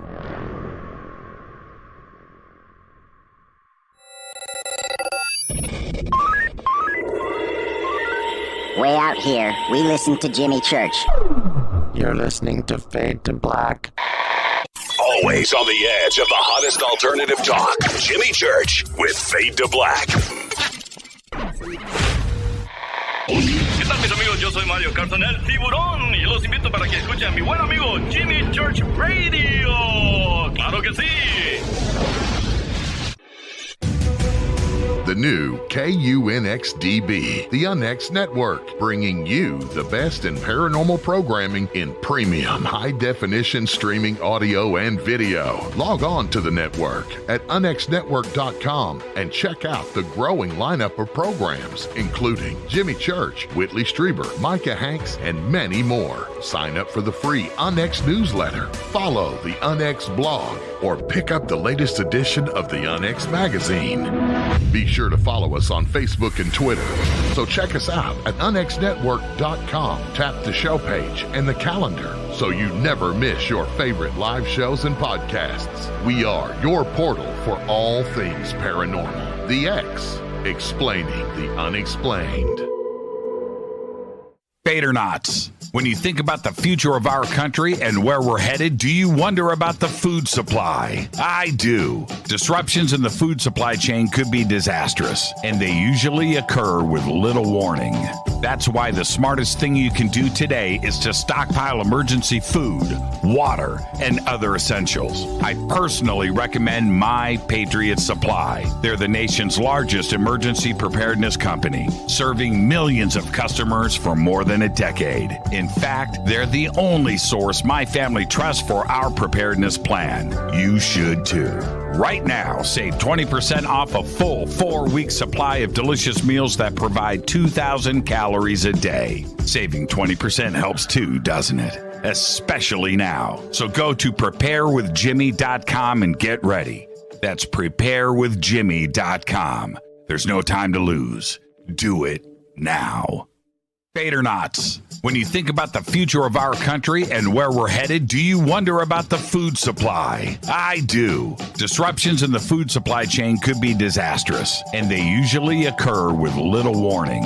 That's why the smartest thing you can do today is to stockpile emergency food, water, and other essentials. I personally recommend My Patriot Supply. They're the nation's largest emergency preparedness company, serving millions of customers for more than a decade. In fact, they're the only source my family trusts for our preparedness plan. You should too. Right now, save 20% off a full 4-week supply of delicious meals that provide 2,000 calories a day. Saving 20% helps too, doesn't it? Especially now. So go to preparewithjimmy.com and get ready. That's preparewithjimmy.com. There's no time to lose. Do it now. So, you love talk radio? Then you'll love TalkStreamLive.com. TalkStream Live is always on, 24/7, with the best streaming talk shows. Find your favorite talkers and discover some new ones. It's free, readily available online or on mobile with any smartphone or tablet. Finding your favorite talk shows all in one place has gotten a whole lot easier. Just go to TalkStreamLive.com. Be sure to download the free apps from Google Play or the iTunes App Store. You listen to us, and we listen to you. And so does the CIA. You are listening to Fade to Black with Jimmy Church on the Game Changer Network. Oi, oi, I'm Reese Evans. You're listening to Jimmy Church. This is Revolution. The revolution will not be televised. The revolution is on radio. Ciao.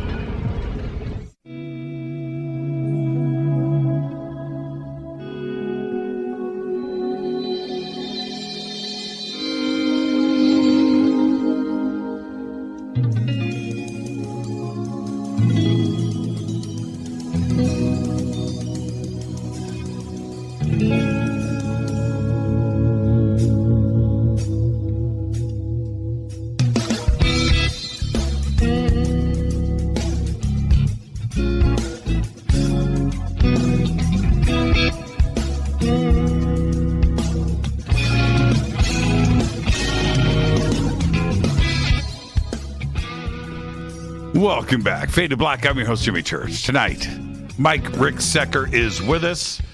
And I've got to say, we've got the best moderators. The best. And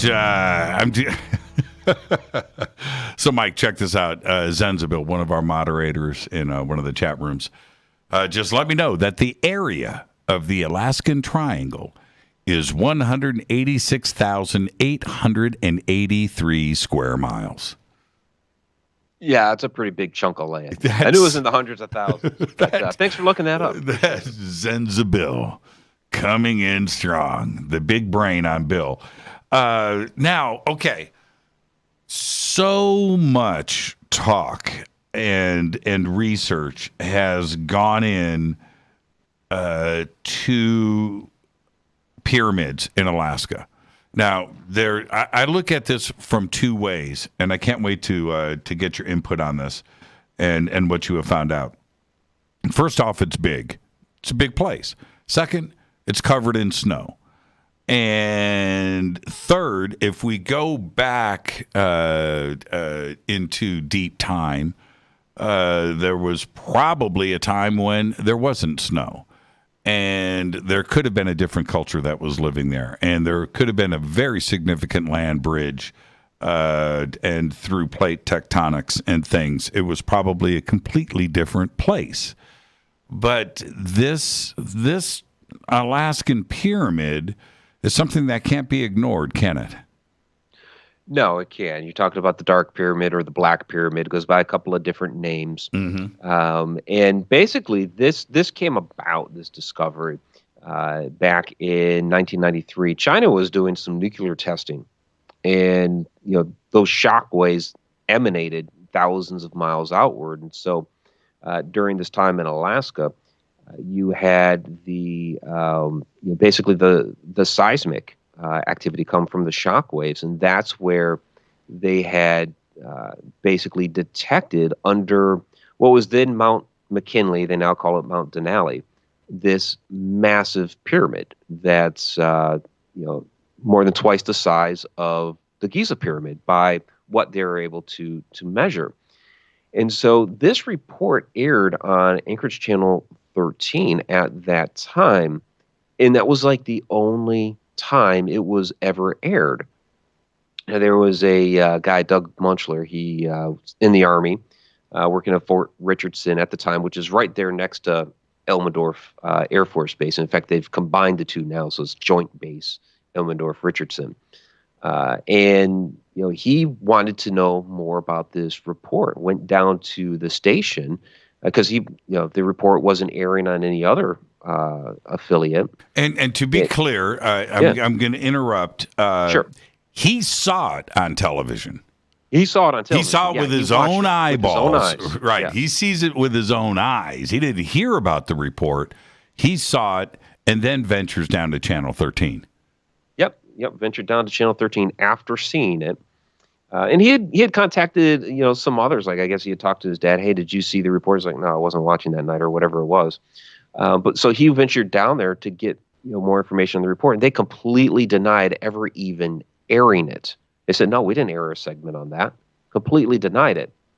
On his way out of the building, one of the younger staff members pulled him aside and said, yeah, actually, we did air it, but there were a couple of guys in here earlier that grabbed the tapes. So you're talking, were these the Men in Black? Dun, dun, dun. Dun, dun, dun. And now we've got a mystery, right? Here we go. Yeah. Now we have a mystery. Other people have come forward. Now, Linda Moulton Howe's website, the Earth Files, has a lot of this information. Doug had shared the information with her. Once she published this information, other people started coming forward with additional information on this pyramid that's there. And there's some interesting stories about that there's an actual facility that's there that's run by the government, that there are reports of extraterrestrials down there. One of the drawings, it kind of creeps me out, one of the drawings of these extraterrestrials, which I guess was a remote viewing session, I look at it and it's like, that is eerily familiar because it kind of looks like me. So that one kind of creeps me out a little bit. It's extremely interesting that because the information is kind of cryptic. It's not something that we can point a camera and say there it is like we can with the Giza pyramids. And so we have all of this testimony coming forth. Now for the Alaska Triangle television show, they flew up there to take a look to see if they could actually spot this thing. But again, it's under the mountain, so how would you see it? Right. Let me back up a step because this is where for me it gets really interesting. But the progenitor of this, going back to the Channel 13 news segment on this, the origin of this was from the military. This wasn't a civilian discovery. This was what Channel 13 was reporting on, this military discovery of the seismic activity and the discovery of this pyramid. Right, exactly. So this was coming from the military. And they had shared the information on air on a public television station. So somebody caught wind of that and decided to go ahead and confiscate and cover it up. Go figure that, a government cover up in Alaska. Right. Never happens. No, it never happens. Never happens. But yeah. So for the television show, they flew up there, and while they didn't spot, hey, there's the Black Pyramid. What they did discover was an abandoned road, an abandoned runway, a clearing that had definitive geometric proportions. So there had been absolutely human activity up there at some point. And how far away is this from the Joint Base? I don't. Offhand, I do not know how far Mount McKinley is from Elmendorf and Fort Richardson. Well, let's find. So maybe somebody down there in the chat can look that one up. I have the technology. Okay, so continue though. What did you guys discover besides this other stuff? And there were reports maybe of a Sphinx.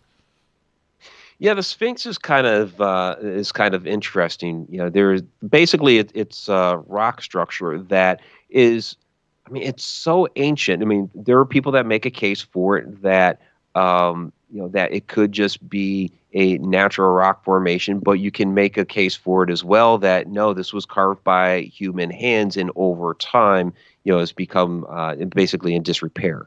You think about the Great Sphinx that we have today, over thousands of years has been repaired many, many times. So it's been able to keep, somewhat of its shape and form. But if something's been neglected for, an even longer period of time, of course, it would become extremely disheveled. So you have this Sphinx formation there, which, it's very eerily familiar of, okay, you have a pyramid, you have a Sphinx. And like you were talking about earlier, Jimmy, when it comes to plate tectonics, continental drift, Alaska is not where it always had been. It has moved around the globe. All of these land masses have.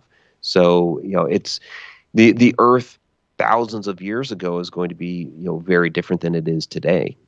250 miles. 250 miles. Okay. So there you go. Here we go. Now, I want to take a look at. I want to see how far away this is from Denali. Okay. Wow, it comes up in a Google search, by the way. You can actually look for the Alaska Black Pyramid.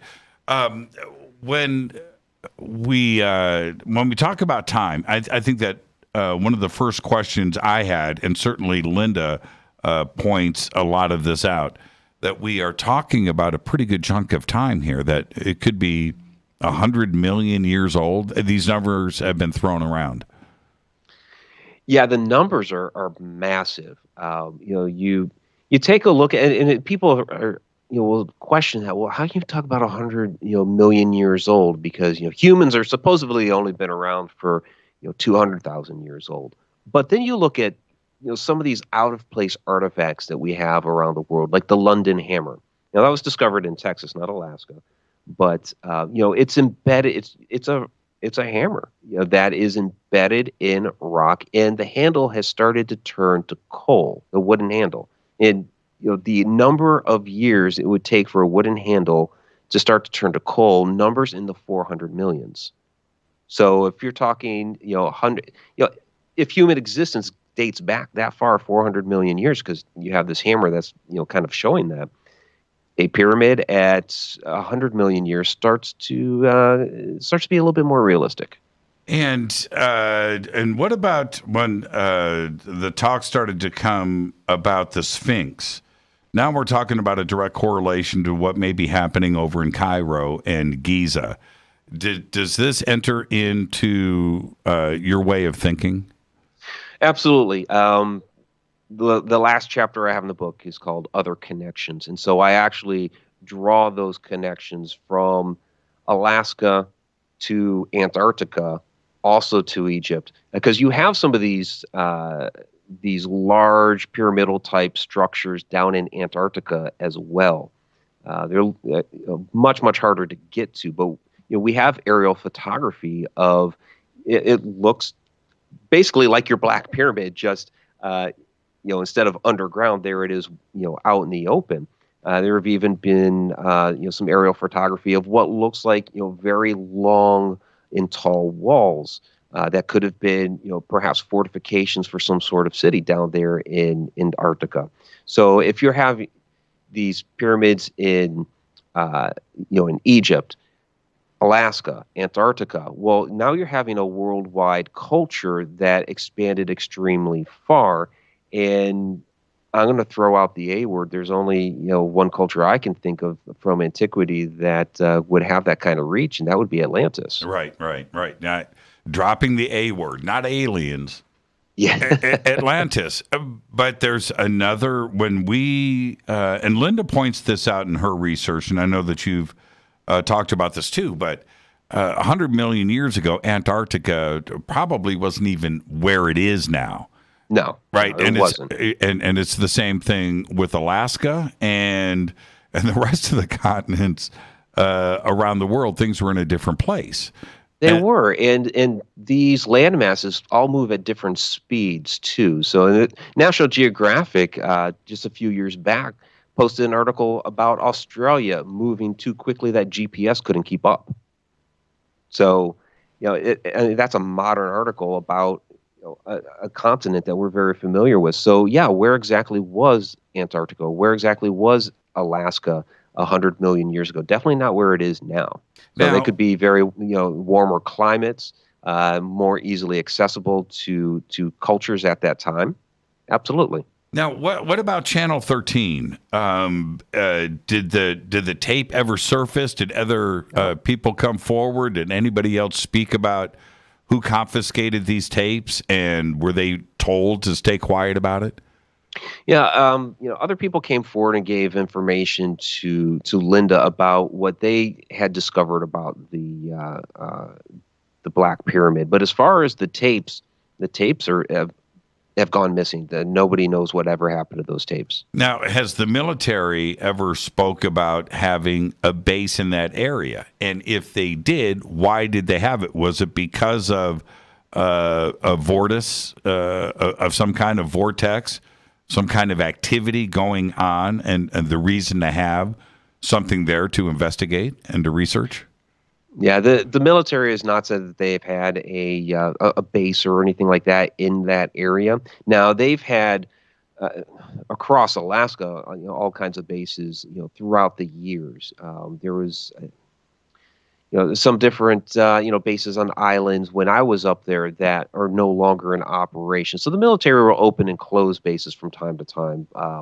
But from my knowledge, no, they didn't have a base there. But obviously, they did have something there because you have an abandoned road, an abandoned airstrip. So there's definitely something there, but they haven't admitted as such. And Wendell Stevens, going back, now we can talk about all of this modern stuff about Alaska today, for sure.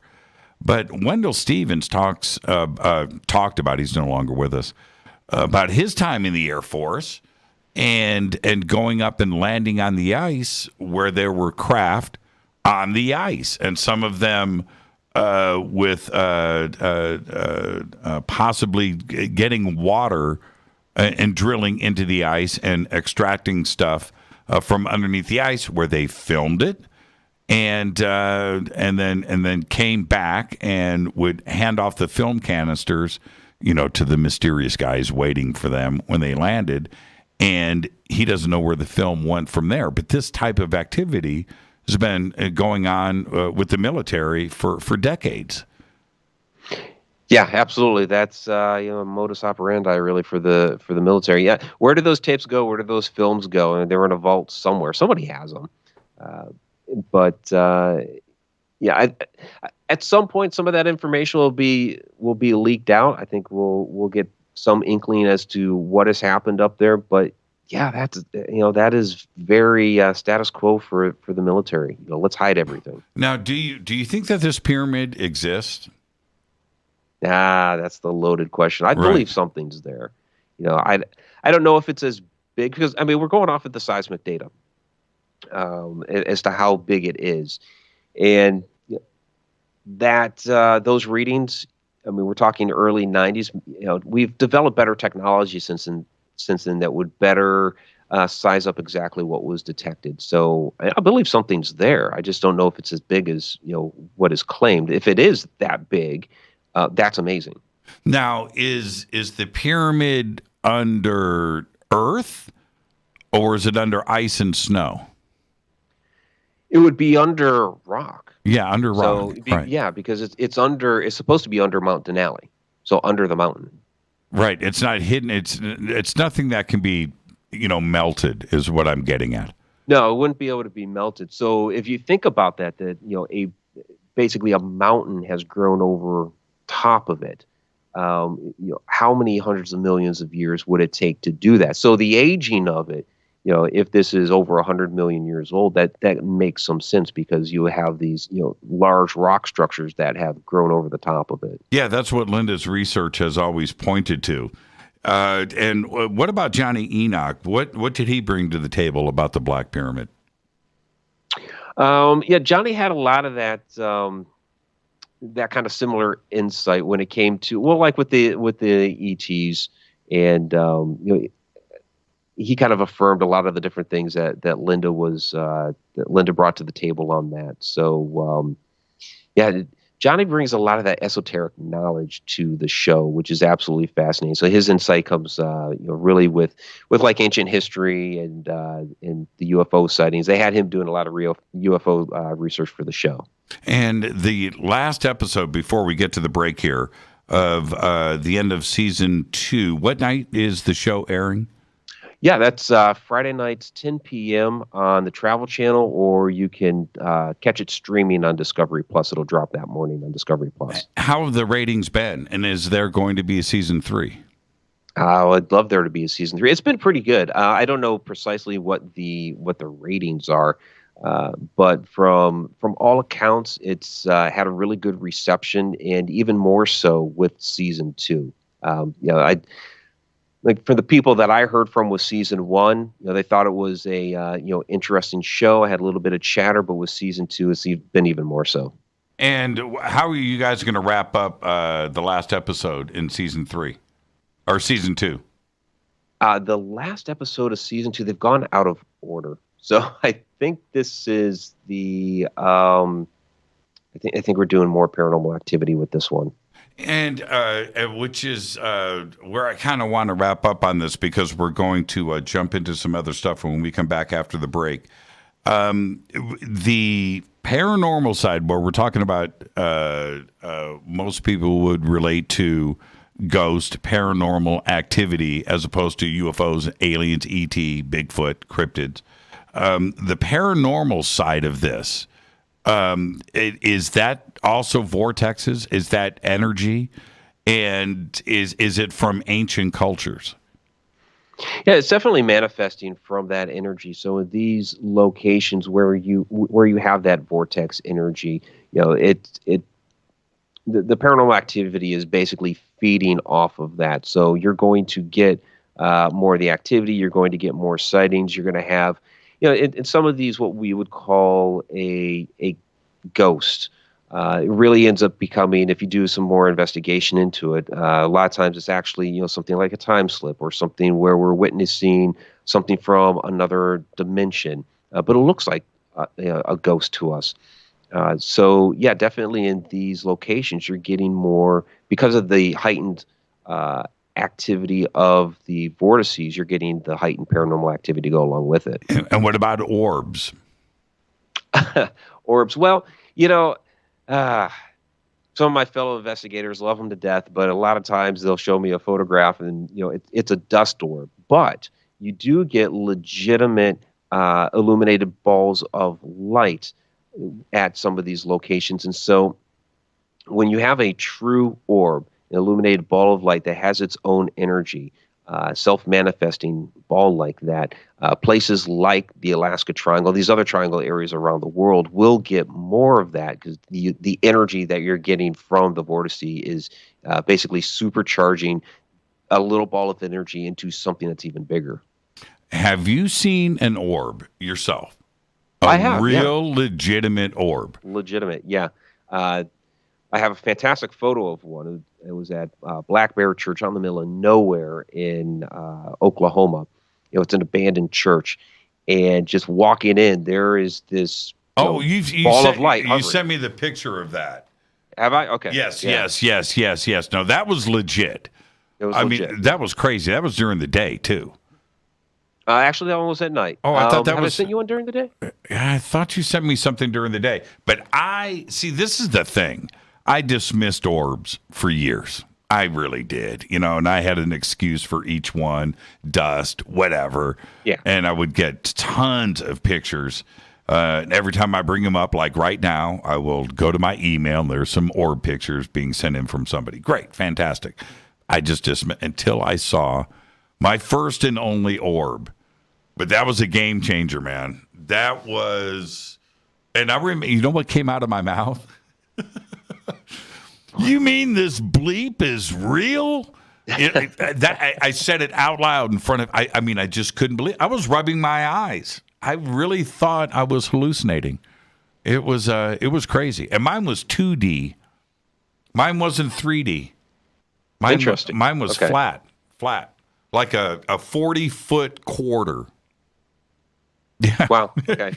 Yeah, everybody else saw it too. That's interesting. Okay. Yeah. Everybody else saw it too. If everybody else hadn't seen it with me, that's a different story. I just lost my mind, and I'm cool with that. But I'm sitting there, Mike, as I live and breathe. I'm looking at this thing. It's about 100 yards away, 200 yards away, and I see it out in this field. This lady behind me goes, "Is anybody looking at that gray orb out there?" And I was like, oh, my God. No. So I don't know what's causing it. I really don't. If this is a spirit, if it's some kind of interdimensional energy force, is it what so many ancient cultures have talked about over the years, spirit beings and things that manifest at these very special places. Yeah, absolutely. How much time do we have? Because I have a story to tell. Okay. Can you do it in 2 minutes? I can do it in 2 minutes. Okay. So I believe some of these are what we would call maybe a earth elemental or supernatural being or something like that they are in actual maybe spirit form. So we were on an old showboat, it was Goldenrod showboat, and we had just finished up a paranormal investigation, just 3 of us left, and we're in the showroom. It's at night, late. 2 women are sitting on the floor, they're just chatting. I'm standing basically between them looking out toward the lobby area. I just have my flashlight is shining out. There's the only source of light is that flashlight shining out that way. And all of a sudden, between the ladies, I see this translucent yellow ball of light and orb kind of dart between the 2 ladies. And I was like, okay, what the heck was that? That was strange. Then a moment later, on the floor next to the one is it's a bar of light, and it's kind of in a V shape. I'm like, what in the world is that? There's no other source of light because they boarded up the place for the winter. We were doing the last investigation before the winter. So I go around the one girl, and I'm looking at the ground, and they're looking at me like I'm crazy. What the heck is he doing? Because I'm like passing my hand. Is there a source of light that's making this? All of a sudden, that bar of light starts fluttering like this and then is gone. Like, what the hell is that? So I described to them what I'd seen. And then around the one, all of a sudden, that translucent ball of light kind of whooshes around the one. I'm like, you guys see that? They're like, no, they were looking at me. So I'm like, okay, they think I'm nuts. But then a moment later, all of a sudden, that translucent yellow ball of light is darting across the showroom. They're all seeing it. For the next 4 minutes, we're all, oh, there it is, there it is, there it is. And I know it was 4 minutes because we didn't have any video going at the time. It was only audio. So you hear us talking about it in the audio clips. And then we finally just kind of swooshed between the 2 and out back toward the lobby area. And what I think of that, and people will think I'm nuts when I use the word, but I think this was actually a fairy. And the reason why I think that is because it was transformative, the translucent yellow ball of light, and then on the ground it was that bar of light kind of in a V shape, and that kind of waving back and forth, fluttering, was that maybe the wings and taking off and becoming that ball of light again. So secret agent NSA Mike Ricksecker talks about fairies. There you go. That's what I'm talking about. Let's take our break right here. This is Fade to Black. When we come back, we're going to talk some Men in Black.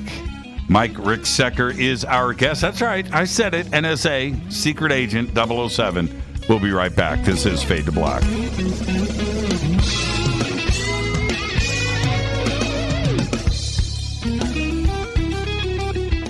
Hi everybody, this is Rob Halford, the Metal Guard on JimmyChurchRadio.com. Your 1 million gigawatt paranormal powerhouse, KUNX-DB, VX. Why is it we're not very good with our health regimen until it's too late? We don't put oil in the car until the engine blows up. When the body's out of balance, your health is not so good. Give your body some love. Log on to wtih.com. That's wtih.com. Try our Life Change Tea, which cleanses you from harmful intruders. A clean colon is one of the ways to bring the body in balance. We also carry organic supplements to help you get where you need to go. So do your body a favor. Log on to getthetea.com. That's getthetea.com. You can even visit our sales page to save some dough. Does anybody call money dough anymore? Anyway, if you're looking for short, helpful health tips, go to YouTube and punch in Health Matters Now. That's Health Matters Now. So, log on to getthetea.com, shop, get balanced, then learn some cool tips at Health Matters Now. You'll be glad you did. That's getthetea.com. This is Jimmy Church of Fade to Black, and I only drink Fade to Black blend coffee from Rivermoon. Just click on the Rivermoon coffee banner at jimmychurchradio.com. Promo code F2B Blend. This is the only way forward. This is Fade to Black. Make contact. When you're in the house for longer periods of time, you can see them flying or running across the floor. Ooh, yuck. They're unhealthy, gross, and disgusting. Bugs. I loathe bugs. We keep a clean home, but occasionally bugs show up. Well, I found something that is tougher than bugs. Orange Guard. On contact, it kills hidden bugs, including ants, roaches, and fleas. Plus, Orange Guard is a residual repellent. All of the ingredients of Orange Guard are on the FDA generally recognized as safe list. Orange Guard may be used around food, humans, and pets. It comes with a 30-day money-back guarantee. Orange Guard. Available at orangeguard.com, Whole Foods, and Ace Hardware. Gold loves chaos, uncertainty, and disarray. History shows us what gold does when people aren't sure about the government, the stock market, their jobs, or their retirement savings. Our national debt is skyrocketing. Gold and other precious metals are a defense measure against inflation and a stock market that might take years to recover. So what can you do right now to protect yourself? Call United Gold Group. We offer gold and other precious metals delivered securely within 72 hours. Are you worried about the stock market? We can also help you set up a real gold or silver IRA or a 401k. Safe and secure. United Gold Group makes gold ownership affordable. Call now and get up to $2,500 in free gold or silver with a qualified IRA. Call 800-753-8534. That's 800-753-8534 or visit unitedgoldgroup.com.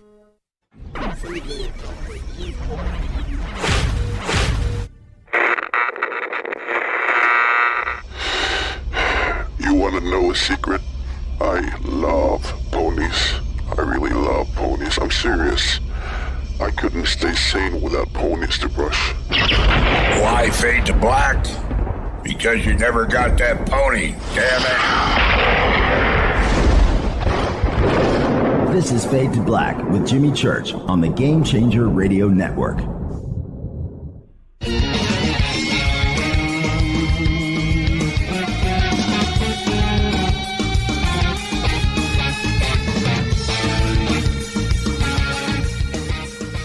Welcome back, Fade to Black. I am your host, Jimmy Church. Man, I love Race Hobbs' voice.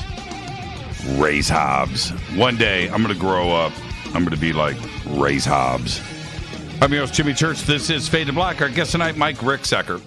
And I want to say this. So when I arrive, everybody, I arrive at a UFO conference. I'm going to be doing that in a couple of days. I'll be arriving.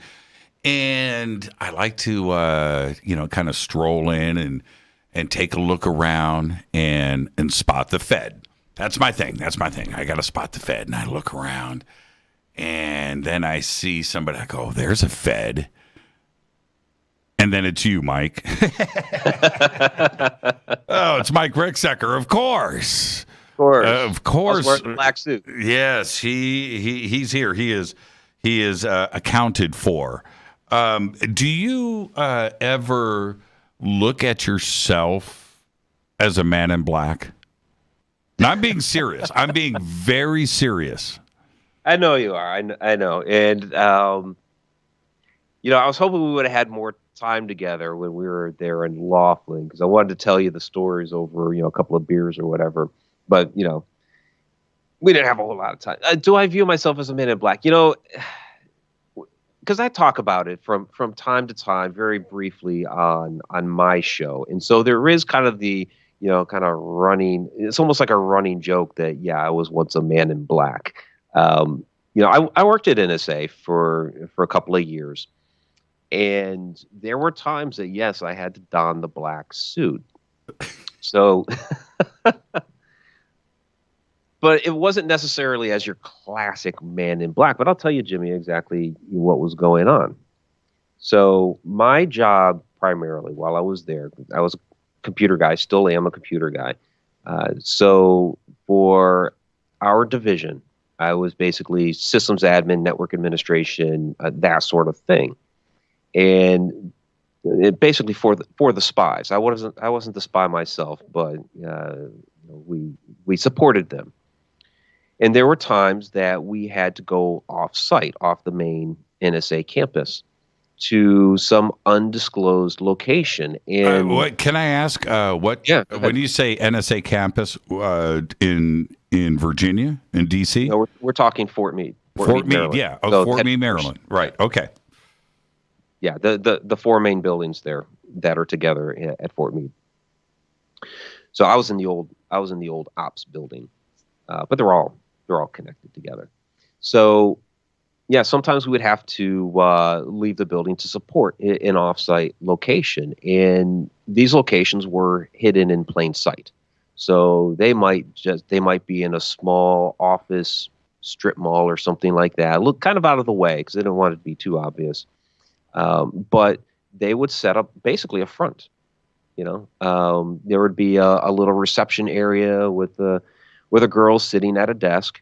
And because they didn't want this to be known that it was a government operation, they didn't want us showing up there in uniform. So we'd be asked to put on the dark suit and tie and go to this location.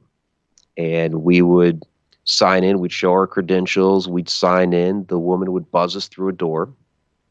We get through that other door, and basically there's a vault back there. And through that vault would be this hidden computer center where we would be back there. Our job, again, was to service those computers for their surveillance operations. That is crazy town.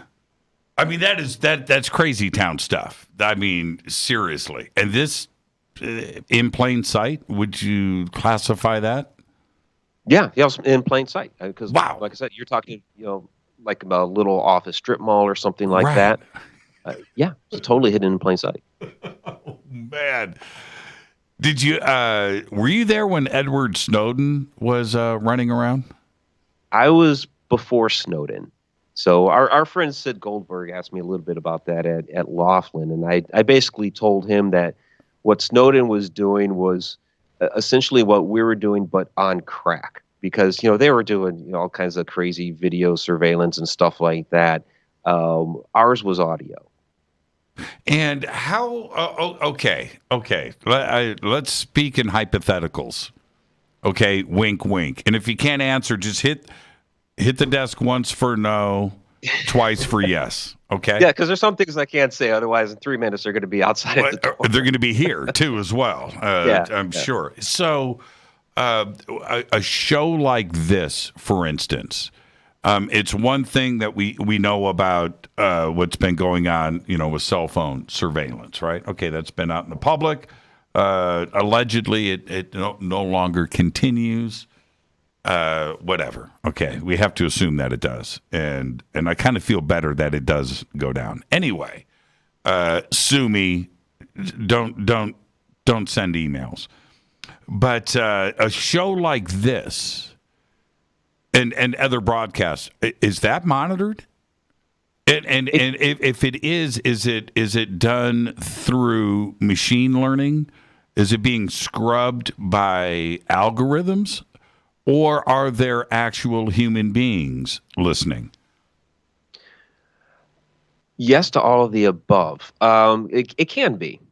If they want to, they'll monitor this.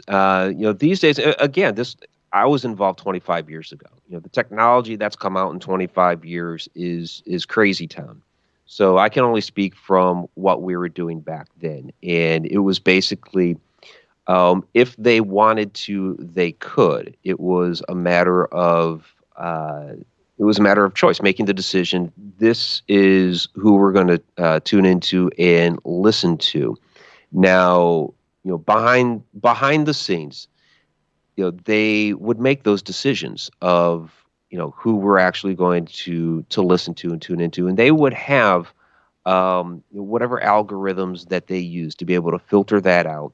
Database driven. These are the most interesting targets that we want to listen to, and then they would go ahead and do that. Now, there is a lot of chatter today, and I know you follow everything, about all of the agencies involved in the UAP subject. And we have the UAP Task Force and the Department of Defense and the DIA asking for interdepartmental, interagency communication on this information and trying to get these reports and sightings and interactions and events collectively into one spot from all of the agencies.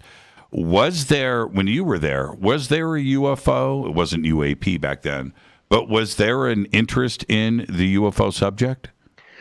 There was. Now, keep in mind that security clearance, I had a top secret security clearance, but it was a need to know basis. So I had a TS SSBI security clearance, and all those letters mean different compartments.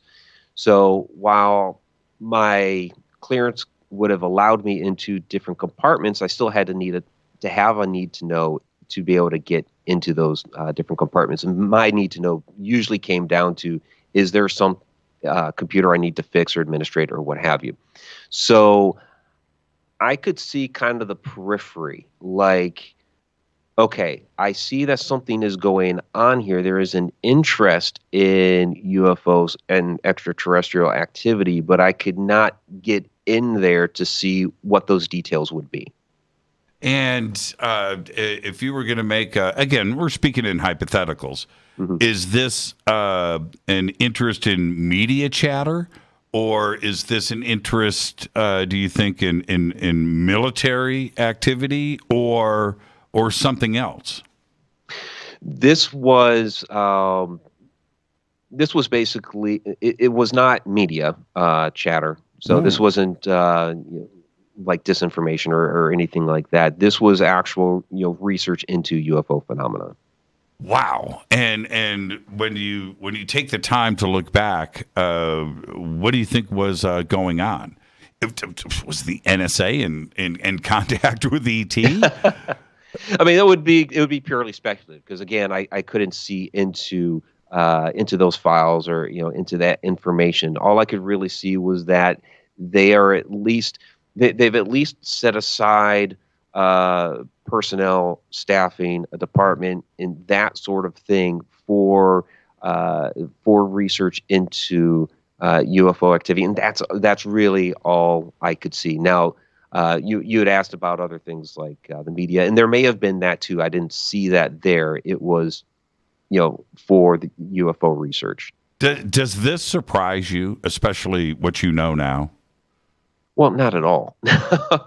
I'm since then, I came to know more about, things like Project Blue Book and all that. So, not surprising at all that still went on after they have, closed down Blue Book, that there was still research into it. And then, finding out later on that other projects like remote viewing projects and things like that were going on right there at Fort Meade on the Army side. That's right. Really, they shut that down right as I got to Fort Meade.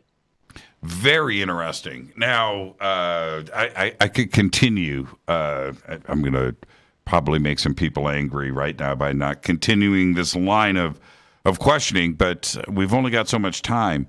Darcy Weir just finished his project that he's been talking about for quite a while on the Men in Black, And have you seen the film? I have, yeah. I watched it last night. I got the notification at midnight that it had dropped. So, just premiered today. You can find that. It's called Who Saw the Men in Black? You can find that Amazon, Apple TV, a lot of different locations, Vudu. And it's pretty interesting. So he dives into the Men in Black phenomenon. Some great people are featured on that, like Richard Dolan, Richard Doty, John Burroughs is on there. I'm on there as well. Talking about some of these we get into the historic aspect of the Men in Black, and then we get into some of the more modern phenomena. So I'm on there talking about the Albert K. Bender sightings from the early 1950s, which is extremely interesting because you could look at it. Was it ETs? Was it the Men in Black? Was it shadow phenomenon? And then he also has me on there talking a little bit about my NSA experience. Now, the Bender part. See, I think that a large part of this community looks at the Men in Black phenomena as modern, right? 2000s, 1990s. They Will think Smith. of Will Smith and Tommy Lee Jones. And there's nothing wrong with that. You dive into this and you go back to Bender. Now, the Bender saga covers, about a decade. And he went from black and white hardcore guy to full-on ET contact people in his house. He did the full reversal. And at the end, when he started talking, I think that he blew people's minds. It was like, who are we talking to here? You're not the guy that we knew 10 years ago. Now you're talking about aliens dressed in black suits walking through walls in your home. Yeah. Yeah, it was really fascinating, his whole story, because you had the big UFO flap of 1952, and there had already been several notorious UFO sightings. Well, they were calling them flying saucers back then, of those sightings back then. And so he wanted to know more about what's going on with this phenomenon, because there's a national security scare. People forget, this is, back during the time, communism was, evil, and you had McCarthyism and all that. So, okay, what's going on with these UFOs? So he puts together this organization to research this activity, the International Flying Saucer Bureau, and it blew up huge in a year. When International was in the UK, it was in Australia, they had this newsletter going out, and then all of a sudden, out of nowhere, boom, he ends the thing. And it's like, what happened? He just makes one simple announcement, we're done, and folded up the entire organization. And nobody knew why. Nobody knew why. No, nobody knew why. There was some chatter and some talk. Was it the Men in Black? Because there had been some Men in Black, reports, and Gray Barker had kind of speculated in one of his books in the mid 1950s about what had happened, but Bender was not talking at all until he finally published his book in the early 1960s, which was about 10 years later. And he says, I haven't read the book in a long time, but he says that he was visited in 1952, and they said, shut this down, right? Yeah. And that was the story. Yeah, it was, the book was Flying Saucers and the Three Men. And, he was in his bedroom, and there were these three hat-wearing, shadowy entities with glowing eyes that materialized through his wall and said, you have to stop this now. And when I first heard that story, I was blown away, because I'm like, wait a second. These are shadow guys. These are, like the Hat Men. This is paranormal stuff is what I thought. But Bender saying, well, these are extraterrestrials, and they showed me their operation in Antarctica where they were harvesting resources, and they said that they were doing this for 15 years, and I could not say a thing about it until they were off planet. But then again, other people, they hear the story and they're like, well, these are the Men in Black. So it's almost like, just depending on which lens you view it through, it's a little bit of a different story, but they're really all the same entities. Well, and what I find interesting about the Men in Black is you kind of get two different stories. My experience, mine was a woman in black with three Men in Black dudes behind her, but these were humans. In fact, the three guys behind the lady, all were from the Nebraska Cornhuskers college football team. They were big dudes, especially the guy in the middle. I mean, physically big guys. But they were human. And then you hear I'm assuming they were. And then you hear the other stories where, the skin is different, eyes are different, body movement is different, and they are not human. How do you think that both are real? You know what I mean? I believe both are real. You do have your government agencies that you have the guys dressed in the suits and they're intimidating. Our buddy Rick Doty's talked about actually working with these guys when he worked for OSI. So there are government organizations with these individuals that we call the Men in Black. But there's also this, whether it's supernatural or extraterrestrial or interdimensional, there are these other dark, shadowy, hat-wearing type entities that are not quite human. That they appear at these different, whether it's a UFO sighting or, sometimes people are, seeing them in their room at night, just watching and observing. For what information we're gathering, we're not sure. But there is a supernatural element to many of these beings. Now, it is the human side of the Men in Black. Would that be, I don't think it could be attributed to the CIA, because that would be inside of the United States, and that would be illegal, right? Supposedly. That the CIA doesn't operate inside of the United States. But if it's coming from an agency, would it be a branch of the military, or would it be somebody like the NSA? It would most likely be a branch of the military. And I'm trying to remember off the top of my head, what Rick had said about it, because he's actually worked with those guys. And he said that they were out of Belvoir, so which would be military. But you have some of those civilian government agencies that work out of these locations as well. But it wouldn't be CIA, because they wouldn't be operating within the U.S. Now, with specifically about the NSA, which I think is very mysterious to a lot of us, and the NRO, where we didn't even know a lot of these agencies, and specifically those two, actually ever existed, right? But does the NSA and the NRO, are they working inside of buildings, or do they have agents that are out in the field? They have agents out in the field. I mean, there are several NSA installations all over the place. I mean, there was one right down the hall from me in Alaska. So it was a smaller office that they were working out of. But you have NSA field agents that go out and work off site. What does I've got 2 minutes. What would an NSA field agent do?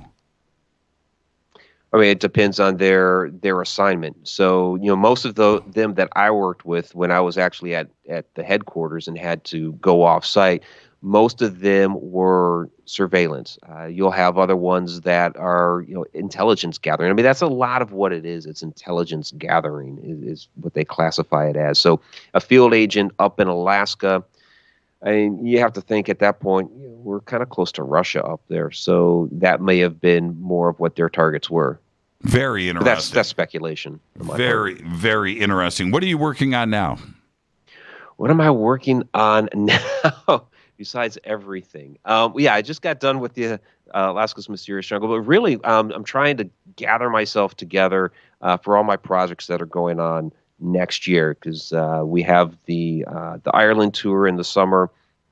I have the Egypt tour that we're going to be doing with Muhammad Ibrahim. But as far as books, Connecting the Universe. So I have my online portal, the Connected Universe portal, which is an online learning site. And I'm taking a lot of that material and expanding that into a book called Connecting the Universe. And that is connecteduniverseportal.com. And that link is over at jimmychurchradio.com, including MikeRicksecker.com. And where is the best place for everybody to reach out to you? Yeah, you can reach out to me, MikeRicksecker.com. You can find me all over social media. So, yeah, just look me up, put Mike Ricksecker into Google, and there you go. I can't wait to hang out with you again, man. And we do have to drink that beer, and I want to get the secret stuff. Mike, thank you so much, man. Another great show. Be safe out there. Yeah, you too, my friend. Take care. Mike Ricksecker, the real man in black. I am your host, Jimmy Church. Thank you, Mike. Have a great night, man. Awesome stuff. This is Fade to Black. I'm your host, Jimmy Church. What a great night. Thank you, Mike. The Alaskan Triangle, 186,883 square miles. Thank you, Zenzabil. I'm your host, Jimmy Church. I'm going to take a quick break, come back to your phone calls. 747-228-2051. I'll be right back.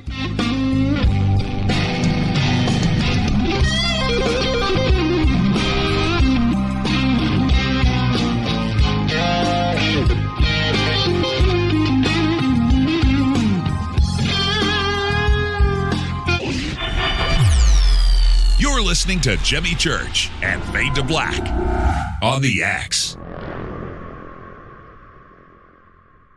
Hey, what up, y'all? It's your girl Vivica Fox here, and you are listening to my boy, Jimmy Church, on jimmychurchradio.com. Despite popular opinion, reading a book will not make you smarter. But listening to Jimmy Church will.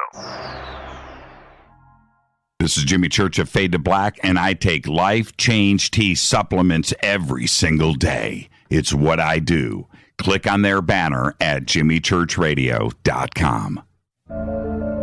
When you take the beans from Central America with dashes of Indonesian and African mixed in and then roast it to the dark side of Fade to Black, you create the ultimate brew of fringe. Introducing the Fade to Black blend from Rivermoon Coffee. Yes, Rivermoon's darkest customized roast was created for the love of Fade to Black. The alchemy of masterful roasting and smoking the beans is in every sip of this full-bodied, dark Java. I need my coffee dark, deep, with distinct bittersweet chocolate highlights, just like the bunker. Leaning further into the darkness of the roast is Fade to Black blend from Rivermoon Coffee. Just click on the banner at jimmychurchradio.com and use the promo code F2B Blend for 15% off of your order today. This is Billy Carson with ForbiddenKnowledge.tv. Forbidden Knowledge TV has just reached its 1-year anniversary. That's right. 1 year. And as a show of appreciation, we are giving all new subscribers a free 30-day trial of ForbiddenKnowledge.tv. That's 30 days to binge watch thousands of movies, documentaries, conferences, workshops, lectures, yoga classes, meditation courses, and so much more. So log on to ForbiddenKnowledge.tv from your computer or mobile device, or get the Forbidden Knowledge TV app on Apple TV, Roku, Amazon, iTunes, or Google Play today, and use coupon code 30daysfree. That's coupon code 30 days free on ForbiddenKnowledge.tv today. Are you intrigued by Paranormal Talk Radio? You'll love the new Paranormal Radio app from TalkStream Live. You'll find a great selection of talk shows covering UFOs, ghosts, strange phenomena, and much more. Download the Paranormal Radio app now and start listening to the very best in paranormal talk entertainment, including the network you're listening to right now, the Paranormal Radio app, free in Google Play and the iOS App Store. Erica, Brittany, Gabby, and you're listening to JamieChurchRadio.com. It's not a lifestyle we chose. We were born this way. This is KJCR at JimmyChurchRadio.com.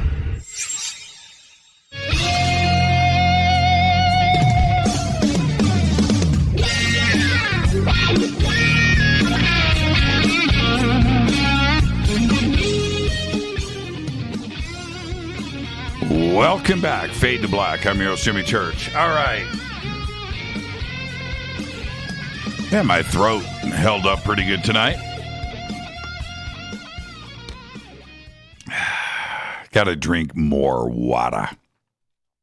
I mean, like all day long. The body needs oil, right? That lubricant. So there you go. Anyway, I've opened up the phone line, 747-228-2051. And if you are on hold, stay right there, and I'll line up a couple more phone calls before the end of the break.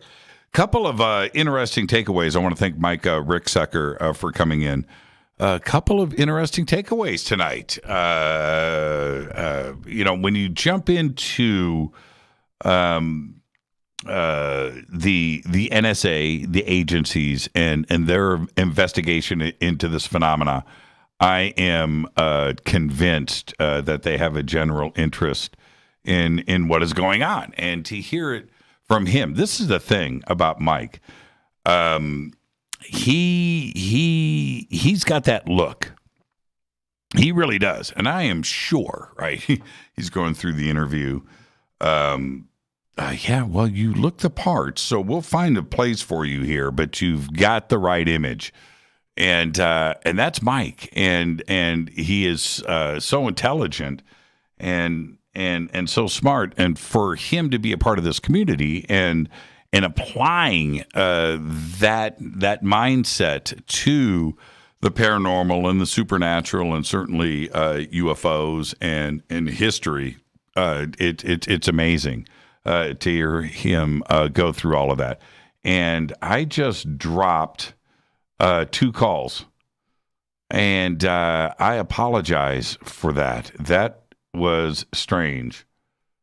And I was getting ready to oh man. I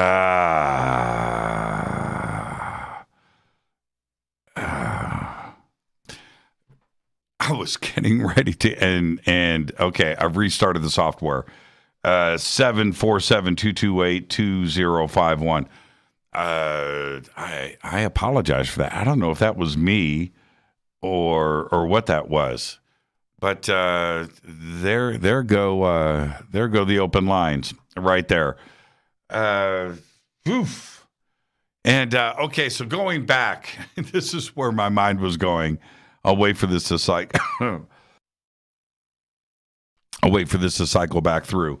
Talking about manifesting. So I want to go back and talk about this for a second. My opening rant tonight was a serious one. And I know that it sounds fun, and I'm talking about my imagination and things, but for some reason, over the last week, and I know that I'm gonna probably do this tonight, after the show, after dinner and everything else, and I'll take that stroll outside and look up at the stars, and this stupid vision is going to come back. And this is the other part that I wanted to talk about in the rant. I just didn't have enough time to get back into it. There's another part to this, though. And manifesting and thinking about this, and then will it happen? And is that a causation? And if it does, it would be really cool if it did. But there's another part of this for me, and it's this. It's quiet, and it's black, and there are no lights. It's just a shape. That's all it is, and that part of it. Is the part that is kind of messing with me, where it's this. People see things, but nobody else reports it. And I started to think about that. If something like this happened, and it was physical, right? And it actually goes down and I actually see it.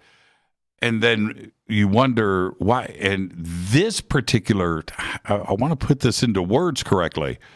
This is something that in this vision is something that it goes over my, and I happen to look up and I happen to see it at that point, but there's no lights. There's no lights. It's just a shadow. And so if this is happening, and it could be, then it wouldn't be seen and it wouldn't be reported. It's just that moment where I catch the action.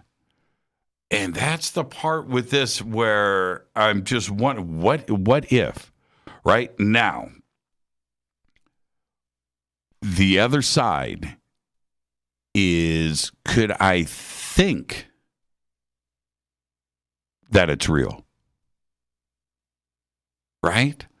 And I am really contemplating like every angle of this. And I'm really thinking about this because if I go back and this last 7 days with this thing where I've really let my mind go and started to apply different aspects, where I'm out with a group of people and I see something and we see all of this together.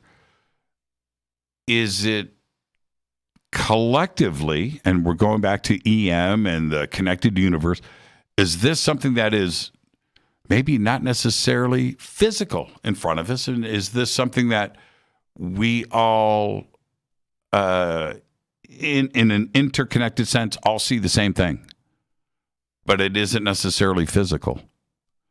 And that's the part of physics where the science of this starts to blow my mind, where there is no question. And I'm going to go back. I thought about this week, and I thought about this over and over again.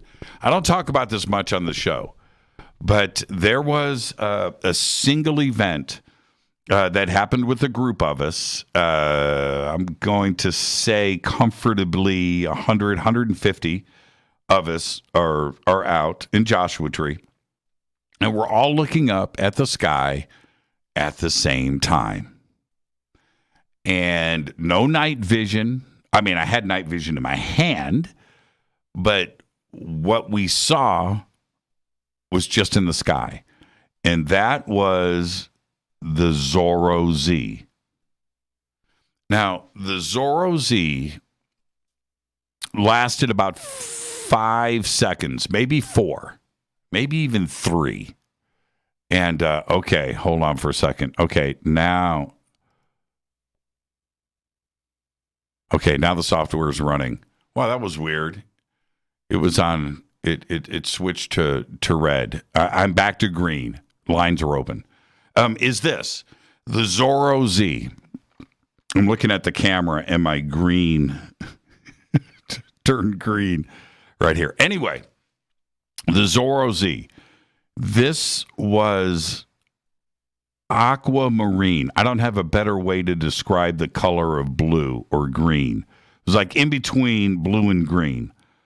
And it came across the sky, and like this chunk of the sky.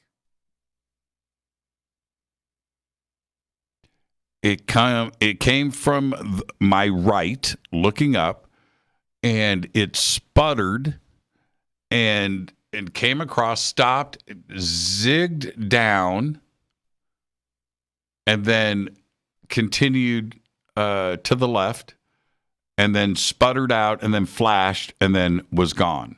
Now, this sighting, this specific event, and the one thing that I do remember, aside from the sighting itself, was how many people screamed. Everybody saw it.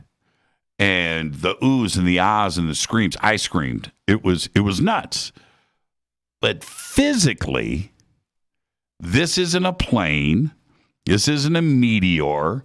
This isn't some natural anomaly. This isn't a rocket. This isn't something from Vandenberg. It's not any of that.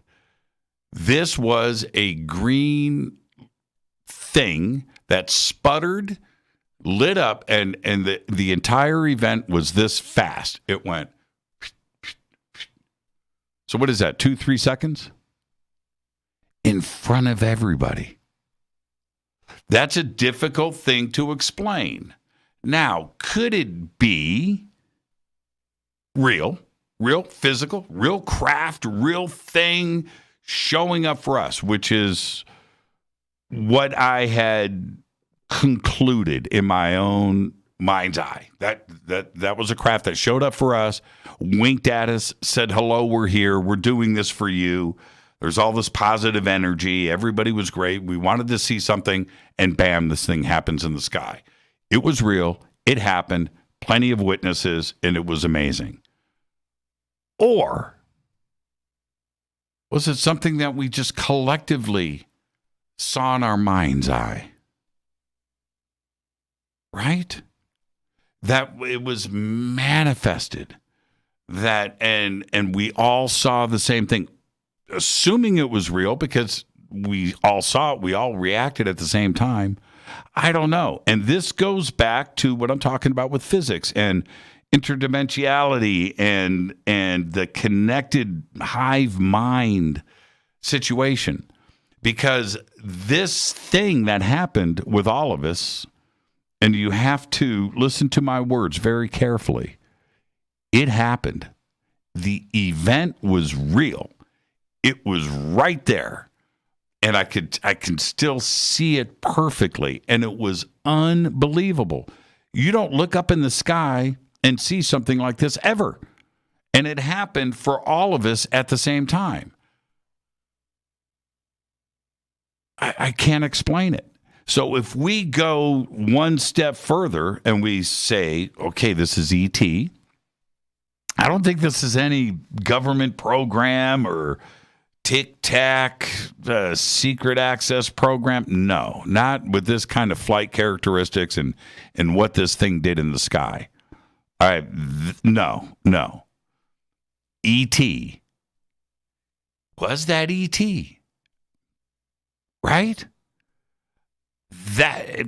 Or could it be something else? Could there be something involved with physics and entanglement and brain activity and the thought and the power of thought where we saw, and I think that part of it, that part is probably a crazier phenomena than if it was ET. That idea, that thought process, which takes me back to manifesting this black triangle. That if it happens, is it something that gets generated? And I've thought about it enough. And man, I keep going, what the heck, man? I am manifesting some crazy computer stuff that is going on.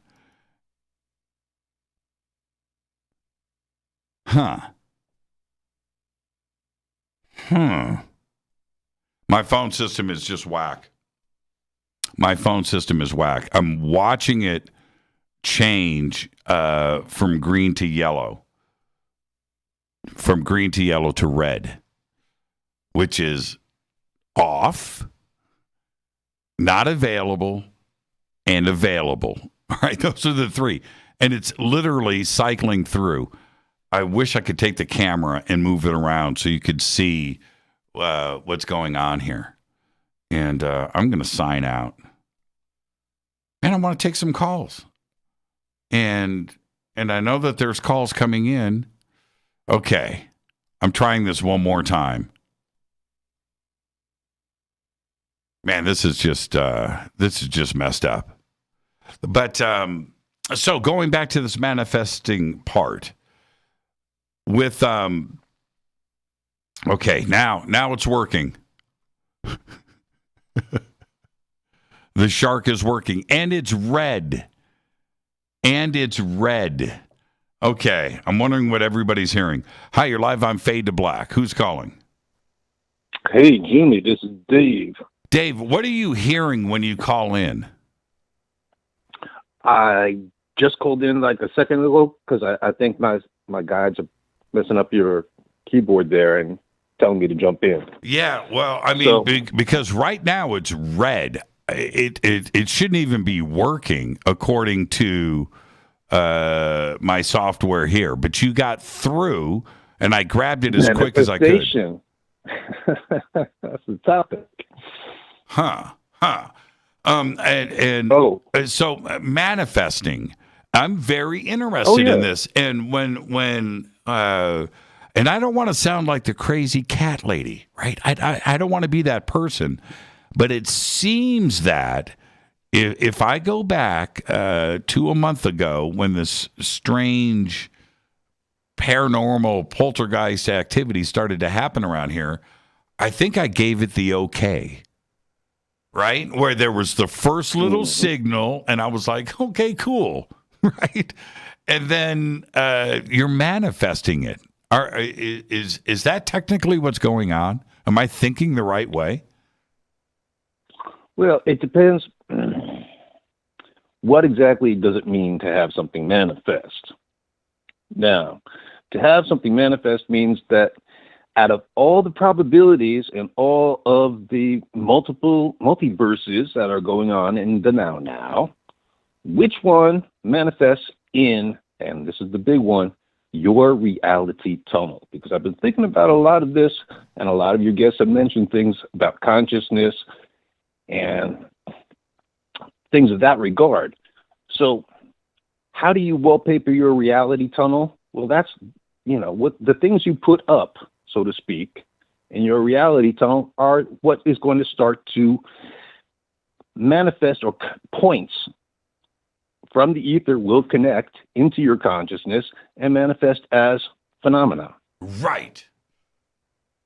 And so this crazy, and I listen, I'm just sharing my little world with everybody. And when I talk about this black triangle thing, I'm just sharing my personal little experience and throwing it out there. But if you allow that I keep saying vision, right? Whatever it is that's going on, your brain is forcing this activity, right? This isn't me doing it. My brain is 5 minutes ahead of whatever I want to do, right? I think that I have free will. Your brain is working way ahead of the schedule. Train ride that we got to take on another day. Yeah, right. Free will and phenomena. Right. So this thing keeps repeating, and it's going on for a reason, right? And eventually, exactly. Right. Mm-hmm. Right. Absolutely. So you. What do I do if something actually happens? And if it does actually happen, now I have to go back and think, is this something that my brain is messing with me, or is this a real physical event or is there any difference between the two? Right. That's exactly my point. My point. That's where the fun is. Of reality, of being alive. Right. That's where the fun is. Right. You go back to like, Plato's cave, right? And you think about it in those terms, or, a fish in a fish bowl, a fish in a fish tank. That's his world. That's it. He doesn't know anything. The surface of the water and what's going on. That is a parallel reality that he knows nothing about. But we know that there's a whole world going on out here. Right? And is that part of our reality? Are we in a fishbowl and we don't understand what is existing beyond that? Well, is there anything outside the goldfish's reality that he isn't aware of? Are you just this nebulous figure, and you're looking through one funhouse mirror, it's looking through another at you, right? Yes. So, where am I going with this? So, is that all there is in the phenomenological world? Is I don't like the example of the little goldfish. It kind of gets too limiting for me, and this thing has got a lot of big concepts to break down. Big picture is you are making active choices, and that is what creates the reality. Conscious choices, not just, yes, you breathe every how many times per minute, but are you conscious of your breathing? Are you consciously breathing? Is that really what you're doing?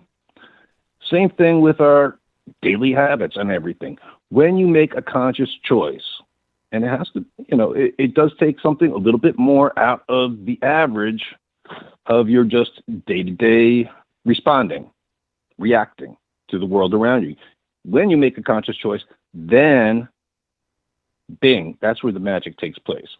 That's where the manifestation can take place. Is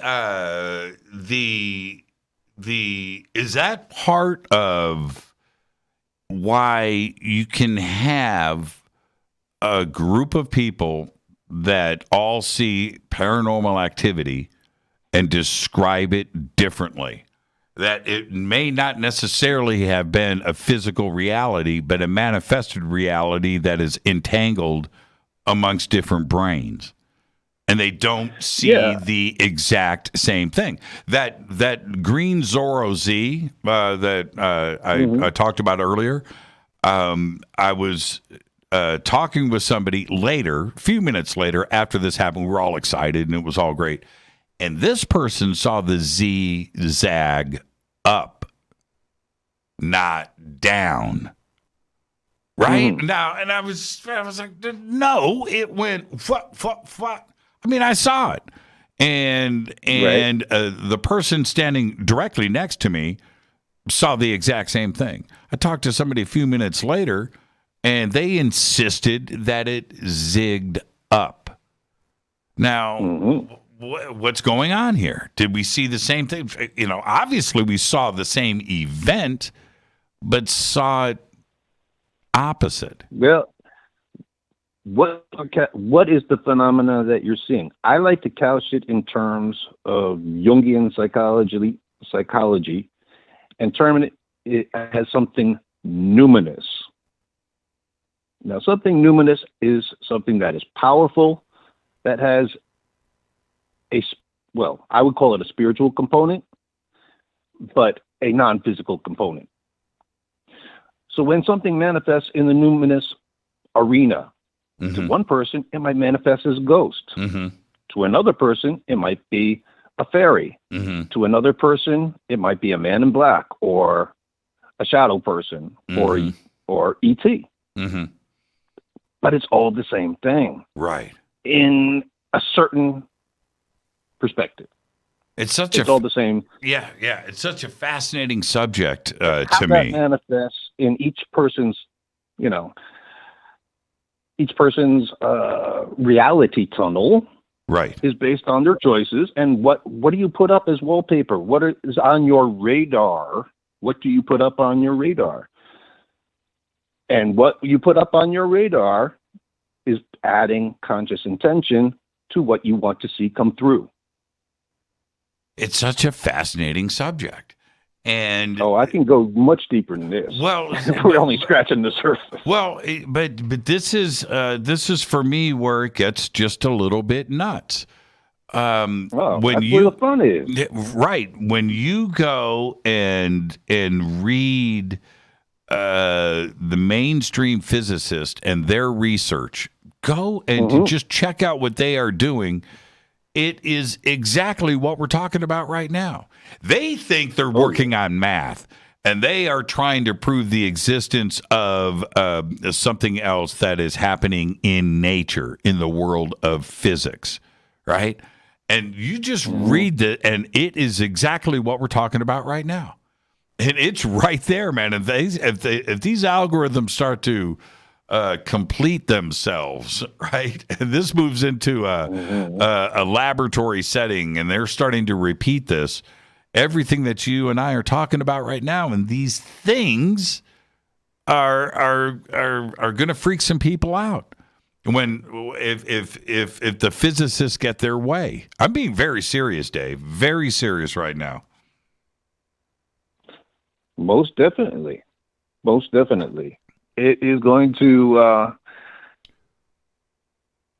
again, one of the things that a lot of your guests are talking about is the paradigm that we're in is shifting from the experts to the individual perception in creating reality. Right.